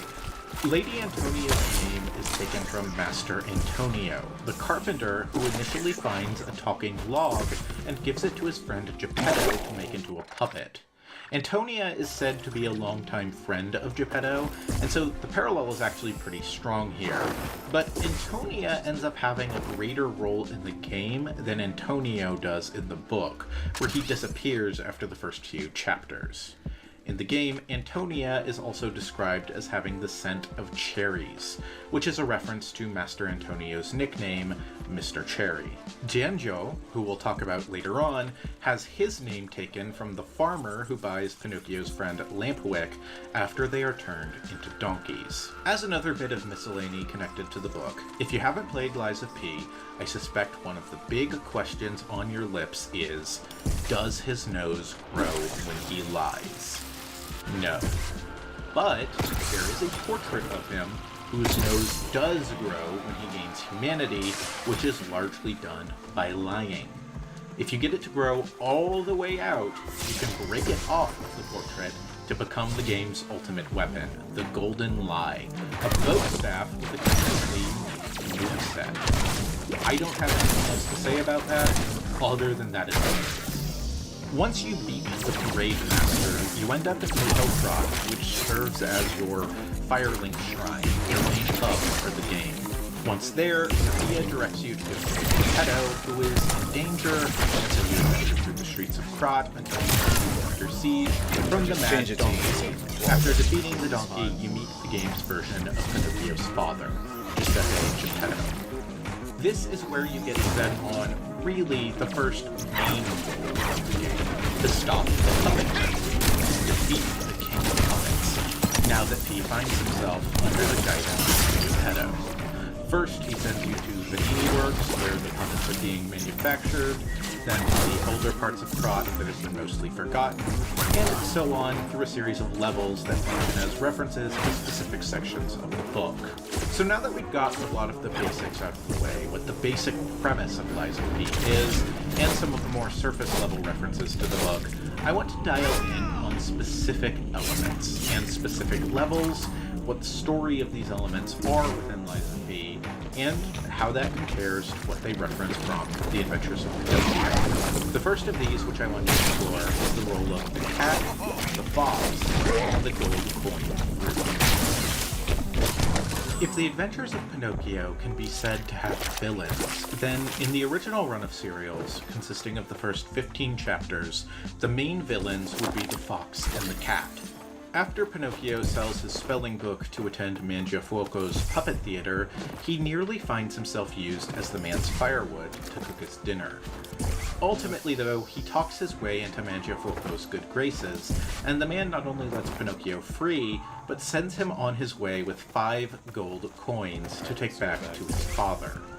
Extreme poverty is another major theme of the book, and these 5 gold coins would be a life-changing amount of money. On his way home, though, he encounters a fox and a cat, 2 clever but sinister creatures who live by conning innocent folks out of their money. Upon learning that Pinocchio has 5 gold coins, they decide to con him out of his money. The fox pretends to have a limp, and the cat pretends to be blind, and both tell Pinocchio that these afflictions have, somehow, been the result of excessive Oh, that's study. cool how they put that in into order the to game. convince Pinocchio that their get-rich-quick scheme is a better option than going home to Geppetto and applying himself in school. They tell him a story of the Field of Miracles, a magical place where gold coins, once buried, will grow into a beautiful tree, returning your money 500 times over. They tell him that, should he follow them to the Field of Miracles, he can turn his 5 gold coins into 2,500 gold coins, enough to make him a fine gentleman. Instead, they first end up taking him to the Red Lobster Inn, famed for their Cheddar Bay biscuits, where they order a massive amount of food and give Pinocchio with a bill. Next, they disguise themselves as murderers and attack Pinocchio, first trying to get the remaining coins from him, and then hanging him when he won't give the coins up. This is the grisly end of the original serials, with Pinocchio being killed by the Fox and the Cat before the story's continuation introduced the Blue Fairy to rescue him. Finally, later on, the Fox and the Cat lead Pinocchio to a place they call the Field of Miracles, help him bury the remaining coins, and tell him to leave for 20 minutes so the tree can grow. When he does so, they of course take the coins and escape. Shit, we got frogs in the chat. We got a frog in the chat. We got a frog in the game, dude. My gat is a frog, dude. As stalkers called Red Fox and Black Cat. You first meet them in Vanini Works, where they've left Vanini out to dry, abandoning him within the dangerous factory. Red Fox and Black Cat are the closest thing Lies of P has to a Patches-type character, as they are constantly misleading you, betraying you, or otherwise attempting to swindle you out of money. The first time you meet them, the cat will sell you what he purports to be a copy of Vanini's Krot Landmark Guide, a series of collectibles giving you lore about the city that you've already encountered a few volumes of up to now. If you pay the 500 ergo, you discover that what he actually sells you is a ripped and defaced copy of the Landmark Guide, written by himself. The second time you encounter the pair is later on in the Malum district, in the 5th chapter of the game. This is the dangerous district that's not only under the control of the Black Rabbit Brotherhood, but which is populated by horrifically mutated citizens of Krot, referred to as carcasses. I don't have the endurance for The this two are shit. surprised to see you, as they last saw you headed towards the fight with King's Flame Fuoco, and expected you to die in the confrontation. Realizing you are a more competent fighter than they had expected, they ask you to help them fight their way through the Malum district. What this means is that they follow behind you, initially contributing to your fight against the carcasses, but then stopping after a short distance, claiming that Black Cat is tired and needs a rest, abandoning you to clear out the most difficult portion of the level on your own. They catch up to you before the fight with the Black Rabbit Brotherhood, but refuse to help you against them, leaving you to fight one of the more challenging bosses of the first half of the game on your own. If you've already played Lies of P, then the story of the fox and the cat tricking Pinocchio into burying his gold coins to sprout a tree will be ringing some bells. Shortly after the fight with the Black Rabbit Brotherhood, you discover a gold coin fruit tree, named for the fruit's peculiar shape. In Lies of P, the gold coin fruit is recontextualized as a legendary cure-all that can be used to cure almost any illness, along with other effects. The use of gold coin fruit is the main role of the character of Jianzhou in the game. Gold coin fruit is a secondary currency which can be used for things like resetting P's level to rebuild your character, as well as buying special wish stones from Jianzhou, which are primarily used for the game's summoning mechanic to get NPCs to help you in boss fights. This gold coin fruit tree functions as an interesting example of how Lies of P adapts part of the story using the unique properties of games. The gold coin fruit tree bears a fruit every 10 minutes real time as long as the game is running. This is a bit of a point of contention among players, because while I think the intended loop here is for you to forget about the tree while you go progress through the game, then come back every 80 minutes or so to harvest a full tree, I've seen many criticize this for feeling like a mobile game mechanic, which it really does. Welcome. I personally ended up with more gold coin fruits than I knew what to do with, and if you're ever low, you just leave the game running while you go make a sandwich or something. Basically what I did. But it is a weird mechanic. Until you realize it's a weird mechanic that also has its roots in Carlo Collodi's book. Specifically, the part where the fox and the cat trick Pinocchio into leaving for 20 minutes while he waits for his coins to bear fruit. I'm not necessarily defending the implementation of the gold coin fruit tree as a game mechanic. I don't particularly like real-time waiting mechanics in games that aren't, like, Animal Crossing, but I do think it's interesting to note how literally the game was able to adapt this part of the story mechanically. It is, if not successful, thoughtful and considered. The gold coin fruits are also used in several quests, most importantly, the fox and the cat's quest. The next time you meet the pair, they claim, much like their counterparts from the book, to be sick. Specifically, they claim that Cat has an illness that is causing him to go blind, and to beg you for a gold coin fruit. It is worth mentioning, unlike many of the decisions in this game, Thank God for guides. choosing to give a fruit to the fox and the cat here does nothing to affect your humanity score, which is used to determine which ending you get. Giving you humanity points is how the voice of the game communicates mechanically that it approves of a decision you make. And so it is interesting here that the game is neutral on your decision of how to deal with the pair. Regardless of what you choose, the fox and the cat end up betraying you. At the end of the game's 9th chapter, a lead-in to the final section of the game, the fox, the cat, the imposter Elidoro, and the Black Rabbit Brotherhood betray the Hotel Krat as a part of a plan being perpetrated by the alchemists, who are eventually revealed to be the game's main antagonists. They lead an attack on the Hotel Krat and that is kidnap some Geppetto BS, for the alchemists. You encounter the cat and the fox one last time near the end of the game, just before rescuing Geppetto. First, you encounter the cat, and then you encounter the fox, with each asking for another gold coin fruit, and saying they'll let you pass and leave the city forever if you give them this. If you give them each a gold coin fruit, then they do stay true to their words, letting you pass peacefully. And if you refuse, then you get an extra mini-boss fight against them. Once again, your decision here has no impact on your humanity score, or which ending you will receive. In the original story, the cat and the fox appear again briefly in the book's final chapter. There, they are revealed to have gotten their just desserts. The cat has actually gone blind, and the fox has been paralyzed across half of its body. They beg Pinocchio for aid, and he tells them that they've brought it upon themselves, and that they deserve what they get without a drop of sympathy for the two scoundrels. I think, then, that this begs the question in Lies of P, are the red fox and the black cat lying about Cat's illness, about needing the gold coin fruit at the end? In my opinion, the game leaves this deliberately ambiguous. If the story were one-to-one with the original text, then there would be much less ambiguity about the situation. The fox and the cat, as they exist in the book, are not figures of sympathy. In the game, however, I think it's much easier to read your later interactions with the two as honest ones. They may still be duping P out of his precious gold coin fruit, but I think it's also plausible to read them as desperately trying to survive in a dangerous city, doing whatever they need to save Cat's eyesight and escape with their lives.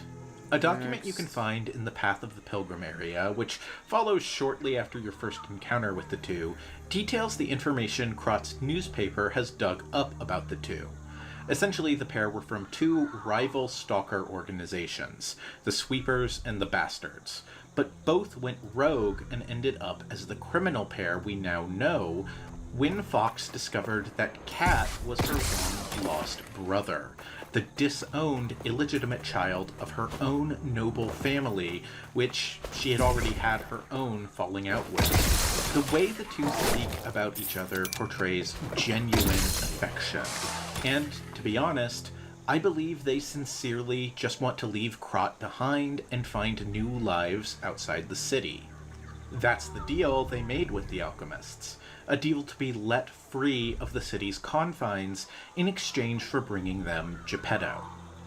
Is Kat actually going blind? Do they actually need the gold coin fruit as a cure, or do they just know its value? I mean, Kat is an optional mini-boss fight, and while he's not exactly a difficult boss, he doesn't seem like he's literally fighting blind, either. I think, though, whether Kat is actually ill or not is kind of irrelevant. Lies of P tells the story of P becoming more human, becoming more compassionate and caring and forgiving. I believe that whether the pair are lying to you or not, forgiving them and giving them their gold coin fruit is positioned by the game as the good thing to do, the human thing to do. It is, perhaps, even critical of the original story's lack of empathy for the two when they find themselves destitute. The game is about P becoming more human, and here, I believe by positioning the fox and the cat as slightly more ambiguous characters than the original story does, and by giving P the choice whether to forgive these two who have wronged him every step of the way, it is giving the player a choice of what the more human thing to do is. Killing those who have wronged you, getting revenge, or showing them empathy, forgiving them. I really like this twist on the story of the fox and the cat. I think it's a really intelligent re-examination of this element of the book that also builds towards Lies of P's larger themes. It is also contrasted against the choice you make a bit earlier whether to let the imposter Alidoro live or to kill him. There, killing him gives you humanity points.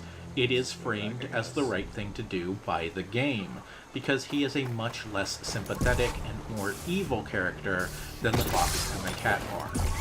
In the language of Souls-likes, if they're the closest we get to Patches, then Alidoro is the closest we get to Yurt the Silent Chief or Lautrec.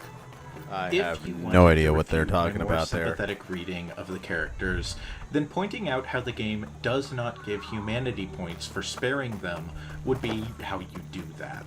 However, I still think the game frames it as the right choice, with Fox specifically showing you her softer side, finally telling you her true name, Claudia, and even giving you her mask as a sign that she's leaving this life of a stalker behind. I'm also the kind of Souls player who will always spare Patches no matter how many pits he kicks me into, though, so perhaps I just have a softer read of scoundrel characters than I should. Lies of P is a game about P learning to become more human by showing compassion, showing empathy to those around him, and not just doing what he's told.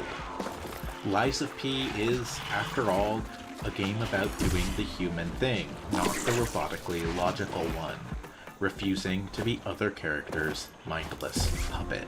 Next, I want to talk about the fourth level of the game, St. Frangelico Cathedral, where the story shifts its focus for the first time from the puppet frenzy to the petrification disease, a less immediate but no less dire threat.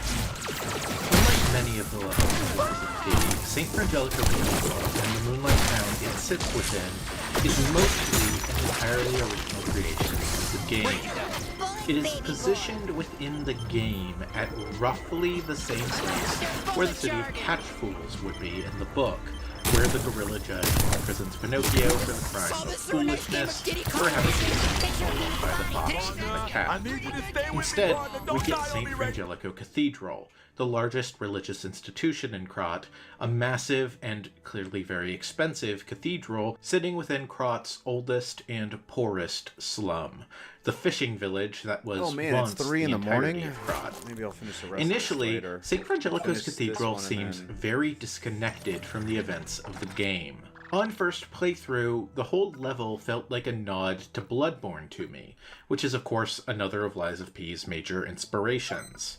Bloodborne is a lot of adventuring through werewolf churches, so here's a zombie church for Lies of P. St. Frangelico Cathedral does have an interesting place in the lore of the game, however. 30 years ago, there was no Grand Cathedral, and Archbishop Andreas was simply the priest of a small town. In A Tourist's Guide to Moonlight Town, the slum surrounding the cathedral, we can read, "Since St. Frangelico met the one-winged angel and founded the church, Moonlight Town has become known as the place where pilgrims are lifted to the cathedral by pulley and prepare for their pilgrimages." Andreas's reputation was at its peak when he was appointed as a priest. At the time, Krat was only a poor country town, but Andreas didn't mind and devoted himself to taking care of the people. They were even saying that St. Frangelico himself had returned. Moonlight Town actively helped the priest's good deeds and always acted together as colleagues who delivered the word of God. The decision to accept the alchemists from outside was made in Moonlight Town. After all, it was the birthplace of the Krat we know today. A plaque in front of a statue near the Archbishop's boss room reads, "This is why the cathedral was built in November. Pilgrims worship the merciful angel." That build stresses something interesting. Usually, when you see a cathedral, you assume it is very, very old. St. Frangelico Cathedral, though, is new. Remember, Urgo was only discovered 30 years ago. A cathedral on the scale of St. Frangelico would take years, if not decades, to build. On your initial approach to St. Frangelico, if you look at the rooftops, you'll notice something significant. Scaffoldings and construction. The cathedral isn't even completed. While the cathedral wants to appear very, very old, it is in fact brand new. What this implies is that the reason Andreas accepted the alchemists with open arms, who would later completely reinvent the city, is because the alchemists bought him. They profited from Urgo, and Andreas profited from them. The item description for Andreas's rare Urgo describes him as being slowly corrupted by gold. All of this was a canny move by the alchemists. The alchemists have done this not only to gain unlimited access to Urgo, but to make their efforts appear more legitimate to the people of Krat, and to gain their loyalty. Whatever the alchemists do, it is officially sanctioned by the church. They are cloaking mad science in the guise of religion, taking something new and strange, and convincing the populace that it is the oldest thing there is, religion. As I said before, this level is where the game shifts its focus from being about the puppet frenzy to being about the petrification disease, and the enemies also shift from fighting puppets to fighting carcasses, the mutated former residents of Krat. The path to the cathedral is called the Path of the Pilgrim. It is designed as the destination for a religious pilgrimage. The cathedral and the surrounding slums are the first place we see carcasses, and it is here that we get a very important note written by one of the residents of the slum. The note says, "Everything changed after the doctor spread the blue medicine. I buried my brother. I don't even know who's my brother. Who is the doctor? Whose blue hair is in his pain?" Even before we encounter any carcass enemies, back in Vanini Works, we can hear rumors of a cure for the petrification disease, but also hints that something is very wrong with this cure. A note in Vanini Works is written by a man named Clark Shore, who goes by Dr. Cure-All. Dr. Cure-All was a snake oil salesman who somehow got his hands on the cure being developed by the alchemists and spread it throughout the city to make a profit. His note reads, "I made innumerable medicine sales under the guise of it being a cure-all. At first, even I was sure about my experiment. Early on, the cure really was effective in neutralizing the petrification disease. And why would the great alchemist's records be wrong? My cure was perfect. But what went wrong? I dare not record what the ones who got treatment turned into. That was literally hell, and when I realized that I was the gatekeeper who opened the doors, I ran away. How can I atone for my sin? I only tried to treat patients and earn a few extra coins. I'm dying, and this is my penitence. I also have the petrification disease, but I'm not getting the cure. I'd rather turn to stone and freeze to death. God, please forgive my terrible sins. So, something is off about the alchemist's cure for the petrification disease. And here in St. Frangelico, we see what that something is. The cure does work. It does stop the body from turning to inanimate stone.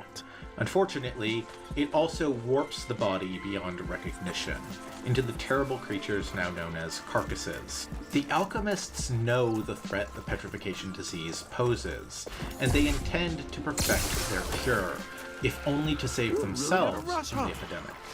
In order to do that, they needed test subjects. And what better way to find those test subjects, people with the petrification disease, who will willingly submit to treatment, than to have an archbishop convince them that the cure is a divine blessing. Of course, another explanation is that the doctor mentioned in the slum resident's note is Dr. Cure-All. I'm inclined to believe that Moonlight Town was specifically a testing ground for one of the alchemists, though, perhaps even their leader, because I'm not sure how Clark Shore would have gotten a lock of Sophia's hair. And we see throughout the rest of the game that the alchemists have been performing experiments with the cure in an attempt to perfect it. And we know that St. Frangelico was allied with the alchemists. Whoever was distributing the cure, it resulted in St. Frangelico being completely overrun by carcasses, and even Archbishop Andreas himself has mutated into a monstrous form. Before he did this, however, he realized just how evil the alchemists truly were, and expressed regret over his part in empowering them. The alchemists have a sinister secret plan that they are trying to enact, and Andreas is trying to stop it. In another lore book, the Archbishop's Diary, we can read details of Andreas' change of heart. I have their relic in my hands thanks to Cecile. I won't let those bastards do my cross anymore. This will purify the city. This disaster was divine judgment. They should have been turned away all those 30 years ago. But this will be the end. Krat is a city blessed by God, and I, Andreas, will come to its rescue. So what we can take from this is that before his transformation, Andreas had a woman named Cecile steal a relic from the alchemists. A relic which I'll tell you now is called the Arm of God. Without this Arm of God, the alchemists' plans cannot be executed. Cecile is a minor NPC in the game, a murderer who turned to the cloth and sought forgiveness from the church. It's reasonable to assume that before his transformation, Andreas hid the Arm of God away somewhere, and that the alchemists needed him out of the picture in order to retrieve the arm. Indeed, when you defeat Andreas at the end of the game's 4th chapter, you are treated to a cutscene of the mysterious leader of the alchemists, Simon Manus, turning on a great machine to gather more ergo. This is, admittedly, a little messy.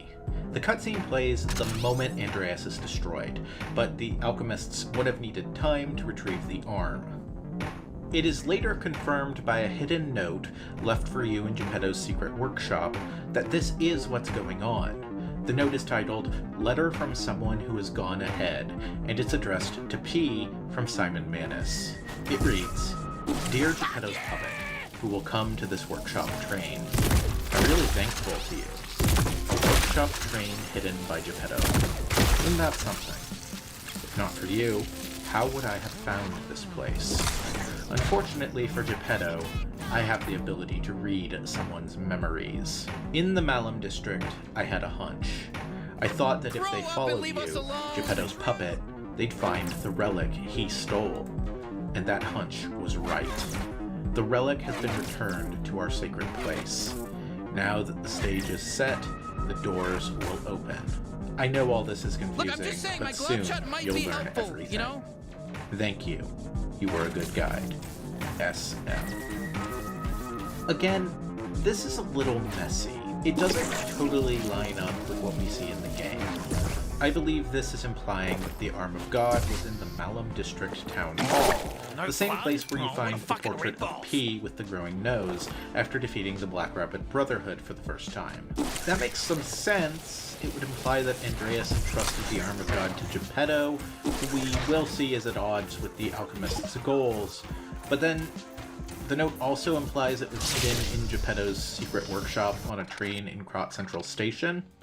Also, why does that cutscene of Simon saying the stage is set and turning the Ergo Collector back on play as soon as we defeat Andreas a chapter earlier? I don't have the answer for this, and that bothers me.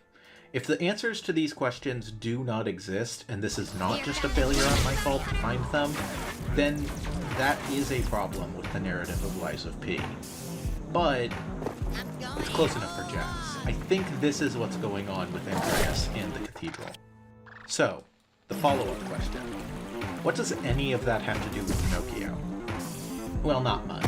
As I said before, St. Frangelico Cathedral and the Moonlight Town are pretty much an original creation of the game. There is an interesting parallel to Catch Fools specifically, which I want to highlight.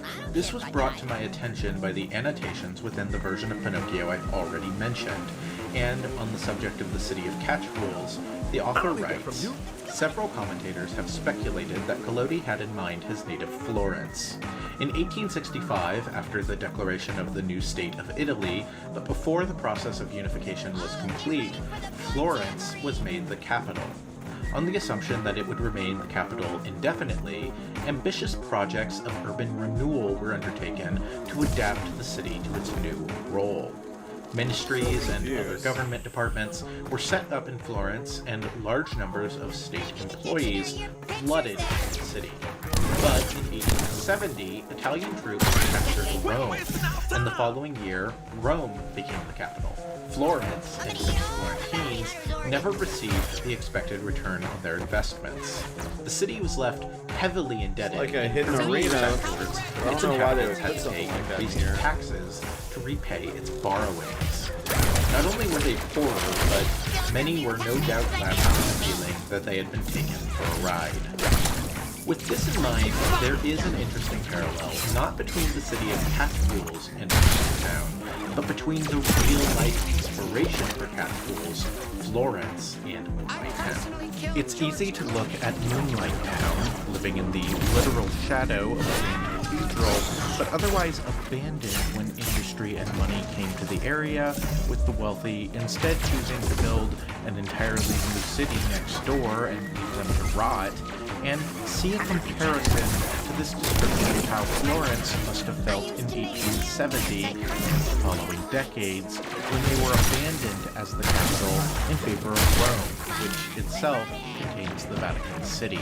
Was this a deliberate choice made by the developers when they were designing the area and positioning it as the game's answer to Catch Fools? Or is it a happy accident that it works so well as a metaphorical real-world context in which the original novel was written? I don't know, but I think it's worth mentioning here, and regardless of the origin, the metaphor still very much works. Next, let's discuss an area that is much more directly adapting the fitness section of the original story, albeit in a bit of a clever twist. Lies of P's Land of Toys, Rosa Isabel Street. My favorite twist on adaptation in Lies of P is its interpretation of the Land of Toys, or as it's known in the Disney version, Pleasure Island. In the original story, Pinocchio is convinced by his friend Romeo, who is nicknamed Lampwick or Candlewick depending on the translation, to go with him to the Land of Toys, a place where boys can play all day and never study, do whatever they wish with no repercussions, at least initially. The idea of the Land of Toys is rooted in a medieval myth of a kind of utopia called Cockaigne. Cockaigne is a seductive place where physical comforts are always met, and no one ever has to work, free to indulge in food, drink, and sex to their heart's desire forever. You can see how this sort of place would gain a mythological reverence among medieval peasants. The Land of Toys in the book serves as a land of the Lotus Eaters, a cautionary tale against such laziness, warning that no such place can ever exist. When Pinocchio and Lampwick go to the Land of Toys, their first 5 months are idyllic, all they thought they would be. A place populated by other children, all free to play games from the moment they wake up to the moment they go to sleep. Of course, this results in the two boys contracting donkey fever, which we've already discussed. Surprisingly, the Disney version is actually a lot more hard-edged than the original story. In the original, it is a dangerous place for the children who visit, but there's a childlike innocence to what the children there get up to. The Disney version, perhaps because it is a broader and less focused morality tale, imagines Pleasure Island as a seedy place where children are corrupted by the world. A place where children are able to drink beer, smoke cigars, and gamble. The Sounds like fun to me. Of course, with a much tighter focus, doesn't need those elements in the Land of Toys, but I do think for the Disney film, this harder edge results in Pleasure Island being the best and most memorable part of the film. Once again, it's not hard to imagine a lesser version of Lies of P that reimagines Pleasure Island as Krot's Red Light District, a seedy underbelly where you're fighting sex bots or something, or where the character of Lampwick could have served as something awesome. of a distraction from P's journey to stop the puppet frenzy. Instead, Lies of P gives us Rosa Isabelle Street, which is, in my opinion, the best level of the game. Instead of leaning into the lowbrow delights that Pleasure Island represents, it portrays the highest of high society. It is an arts district, the cultural hub of the city of Krot, full of theaters, music halls, and culminating in the Estella Opera House. We come to Rosa Isabelle Street after journeying through Moonlight Town and the Malum District, the oldest and most run-down slums in Krot. By contrasting the levels this way, the game offers a touch of criticism of the social structure of Krot. Much like in the real-life history of the industrial revolutions of various nations, the distribution of wealth and comfort was incredibly uneven. All of this high society is, of course, contrasted by the fall the city is experiencing. Most of those theaters and music halls are ablaze as the puppets rampage through the city. This is what the people of Krot are sinking their money into, while the slums surrounding the city, and as we'll later see, the environment surrounding the city, go to hell. This level culminates in a boss fight against one of the most interesting characters in the game, its version of Lampwick in the form of Romeo, the king of puppets. The boss fight with Romeo opens with my favorite cutscene in the game, where what is obviously a marionette representation of Geppetto takes the heart from a representation of someone who looks like P and then places it into a blank mannequin puppet, who rises to its feet and begins to perform for Geppetto, who applauds. The king of puppets descends from the ceiling before offering a hand of friendship to P, who strikes it away. This turns the king's face from a happy face to one of sadness. Not, I think it's worth mentioning, one of rage, before the fight begins. In the tradition of Souls-like storytelling, it can be pretty hard to understand what's going on here your first time through. Lies of P tells its story more directly than something like Bloodborne or Dark Souls 1, but this cutscene in particular, while captivating, isn't something you have the frame of reference to understand your first time through. My first time through, I thought this was just Romeo recognizing P as a puppet, since he is the king of puppets, trying to get P on his side instead of Geppetto's. That's partially correct, but his motivations run deeper than this. This is a warning from P's closest friend, and to understand what's going on here, we have to dive into the nature of Ergo. Ergo is not just a refined version of the mineral Crowd. Crowd is, somehow, able to capture Ergo within it. Ergo is souls. Not just your souls in a mechanical Souls-like sense, in that it's the currency you use to level up and buy things, although it is also that.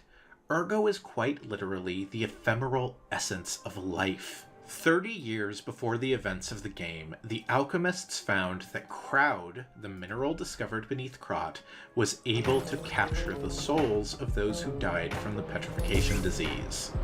This is the true nature of the disease. It is not just physical, but a sort of metaphysical illness. The petrification disease freezes time, memories, vital life essence of those afflicted with it, and that life essence is able to be crystallized within Crowd. This crystallized life was Ergo, and the alchemists began to mine the Ergo from an area that became known as the Relic of Trismegistus, and use it for all sorts of things. The petrification disease freezes time and memory within the afflicted body. Ergo is the purified essence of that life, trapped by the petrification disease. Crowd is going to be important later on, but for now, understand that it has been beneath the land that Krot now occupies for at least 600 years, and that unlike normal mineral deposits, Crowd is constantly growing. Some individuals, called the Listeners, were born with the power to hear the Ergo whisper, hear the memories and thoughts of the dead. Some, like Sophia, had even greater control, like the ability to transfer their own thoughts across Ergo like a radio transmission, which is how Sophia speaks to you without being physically present. When Sophia learned the true nature of Ergo, she was granted even greater powers beyond that, like her seemingly limited ability to turn back time. Perhaps most importantly, Geppetto was able to use this crystallized Ergo to power the puppets. Eventually, though, the Ergo placed within puppets would awaken, and the puppets would go from simple automatons to actual manifestations of the humans they once were. We see these manifested puppets many times throughout the game. Romeo is one such awakened puppet, but if we follow all the NPC quests and exhaust all dialogue, we also see many of the puppets who are purely automated are actually living, thinking beings. There is a side quest in Rosa Isabelle Street about a man who married a puppet, who asks us to go retrieve his wife's wedding ring. Initially, it seems like she was just a blank slate, and we can lie to the man saying she left a message that she loved him. But if you return much later, you can discover she actually has left a message for him, saying she loved him. Polendina has similarly fallen in love with the woman he serves, Lady Antonia. Pulcinella, meanwhile, has formed a father-son relationship with Vanini, in the vein of Alfred and Bruce Wayne. Of course, not all awakened puppets take well to their resurrection.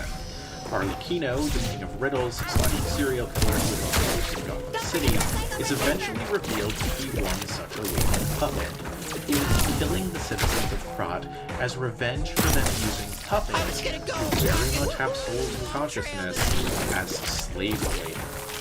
The alchemists and Geppetto have functionally found a means of resurrecting the dead within mechanical bodies. Unfortunately, that crystallized life is also a tremendous source of power, which Simon Manus, the current leader of the alchemists, plans to exploit. Now that we understand what Ergo is and what petrification disease really is, that brings us back to Romeo. Each puppet boss has dialogue that appears scrambled on your first run through the game. Late in the game, you get a device that is able to translate the transmission of the puppets, letting you understand what they are saying. Liza P has a pretty solid New Game Plus mode, which introduces more skills that are exclusive to New Game Plus and New Game Plus 2, but more importantly for our purposes, it also lets you keep this device that lets you understand what the puppets are saying. Most importantly, though, it lets you understand a message that was being sent to him by Romeo over the airwaves, transmitted by Ergo. The message says this. Carlo, I hope you can hear me. I'm Romeo. We grew up together in the Monad Charity House. Where we have different accents. We're best friends. Wait, no, I think Pedo does have both the petrification disease and the alchemist. My puppets and I are taking a stand against death itself. Well, that's why I tried sending you messengers. But you got rid of them all. You're still an unstoppable fellow.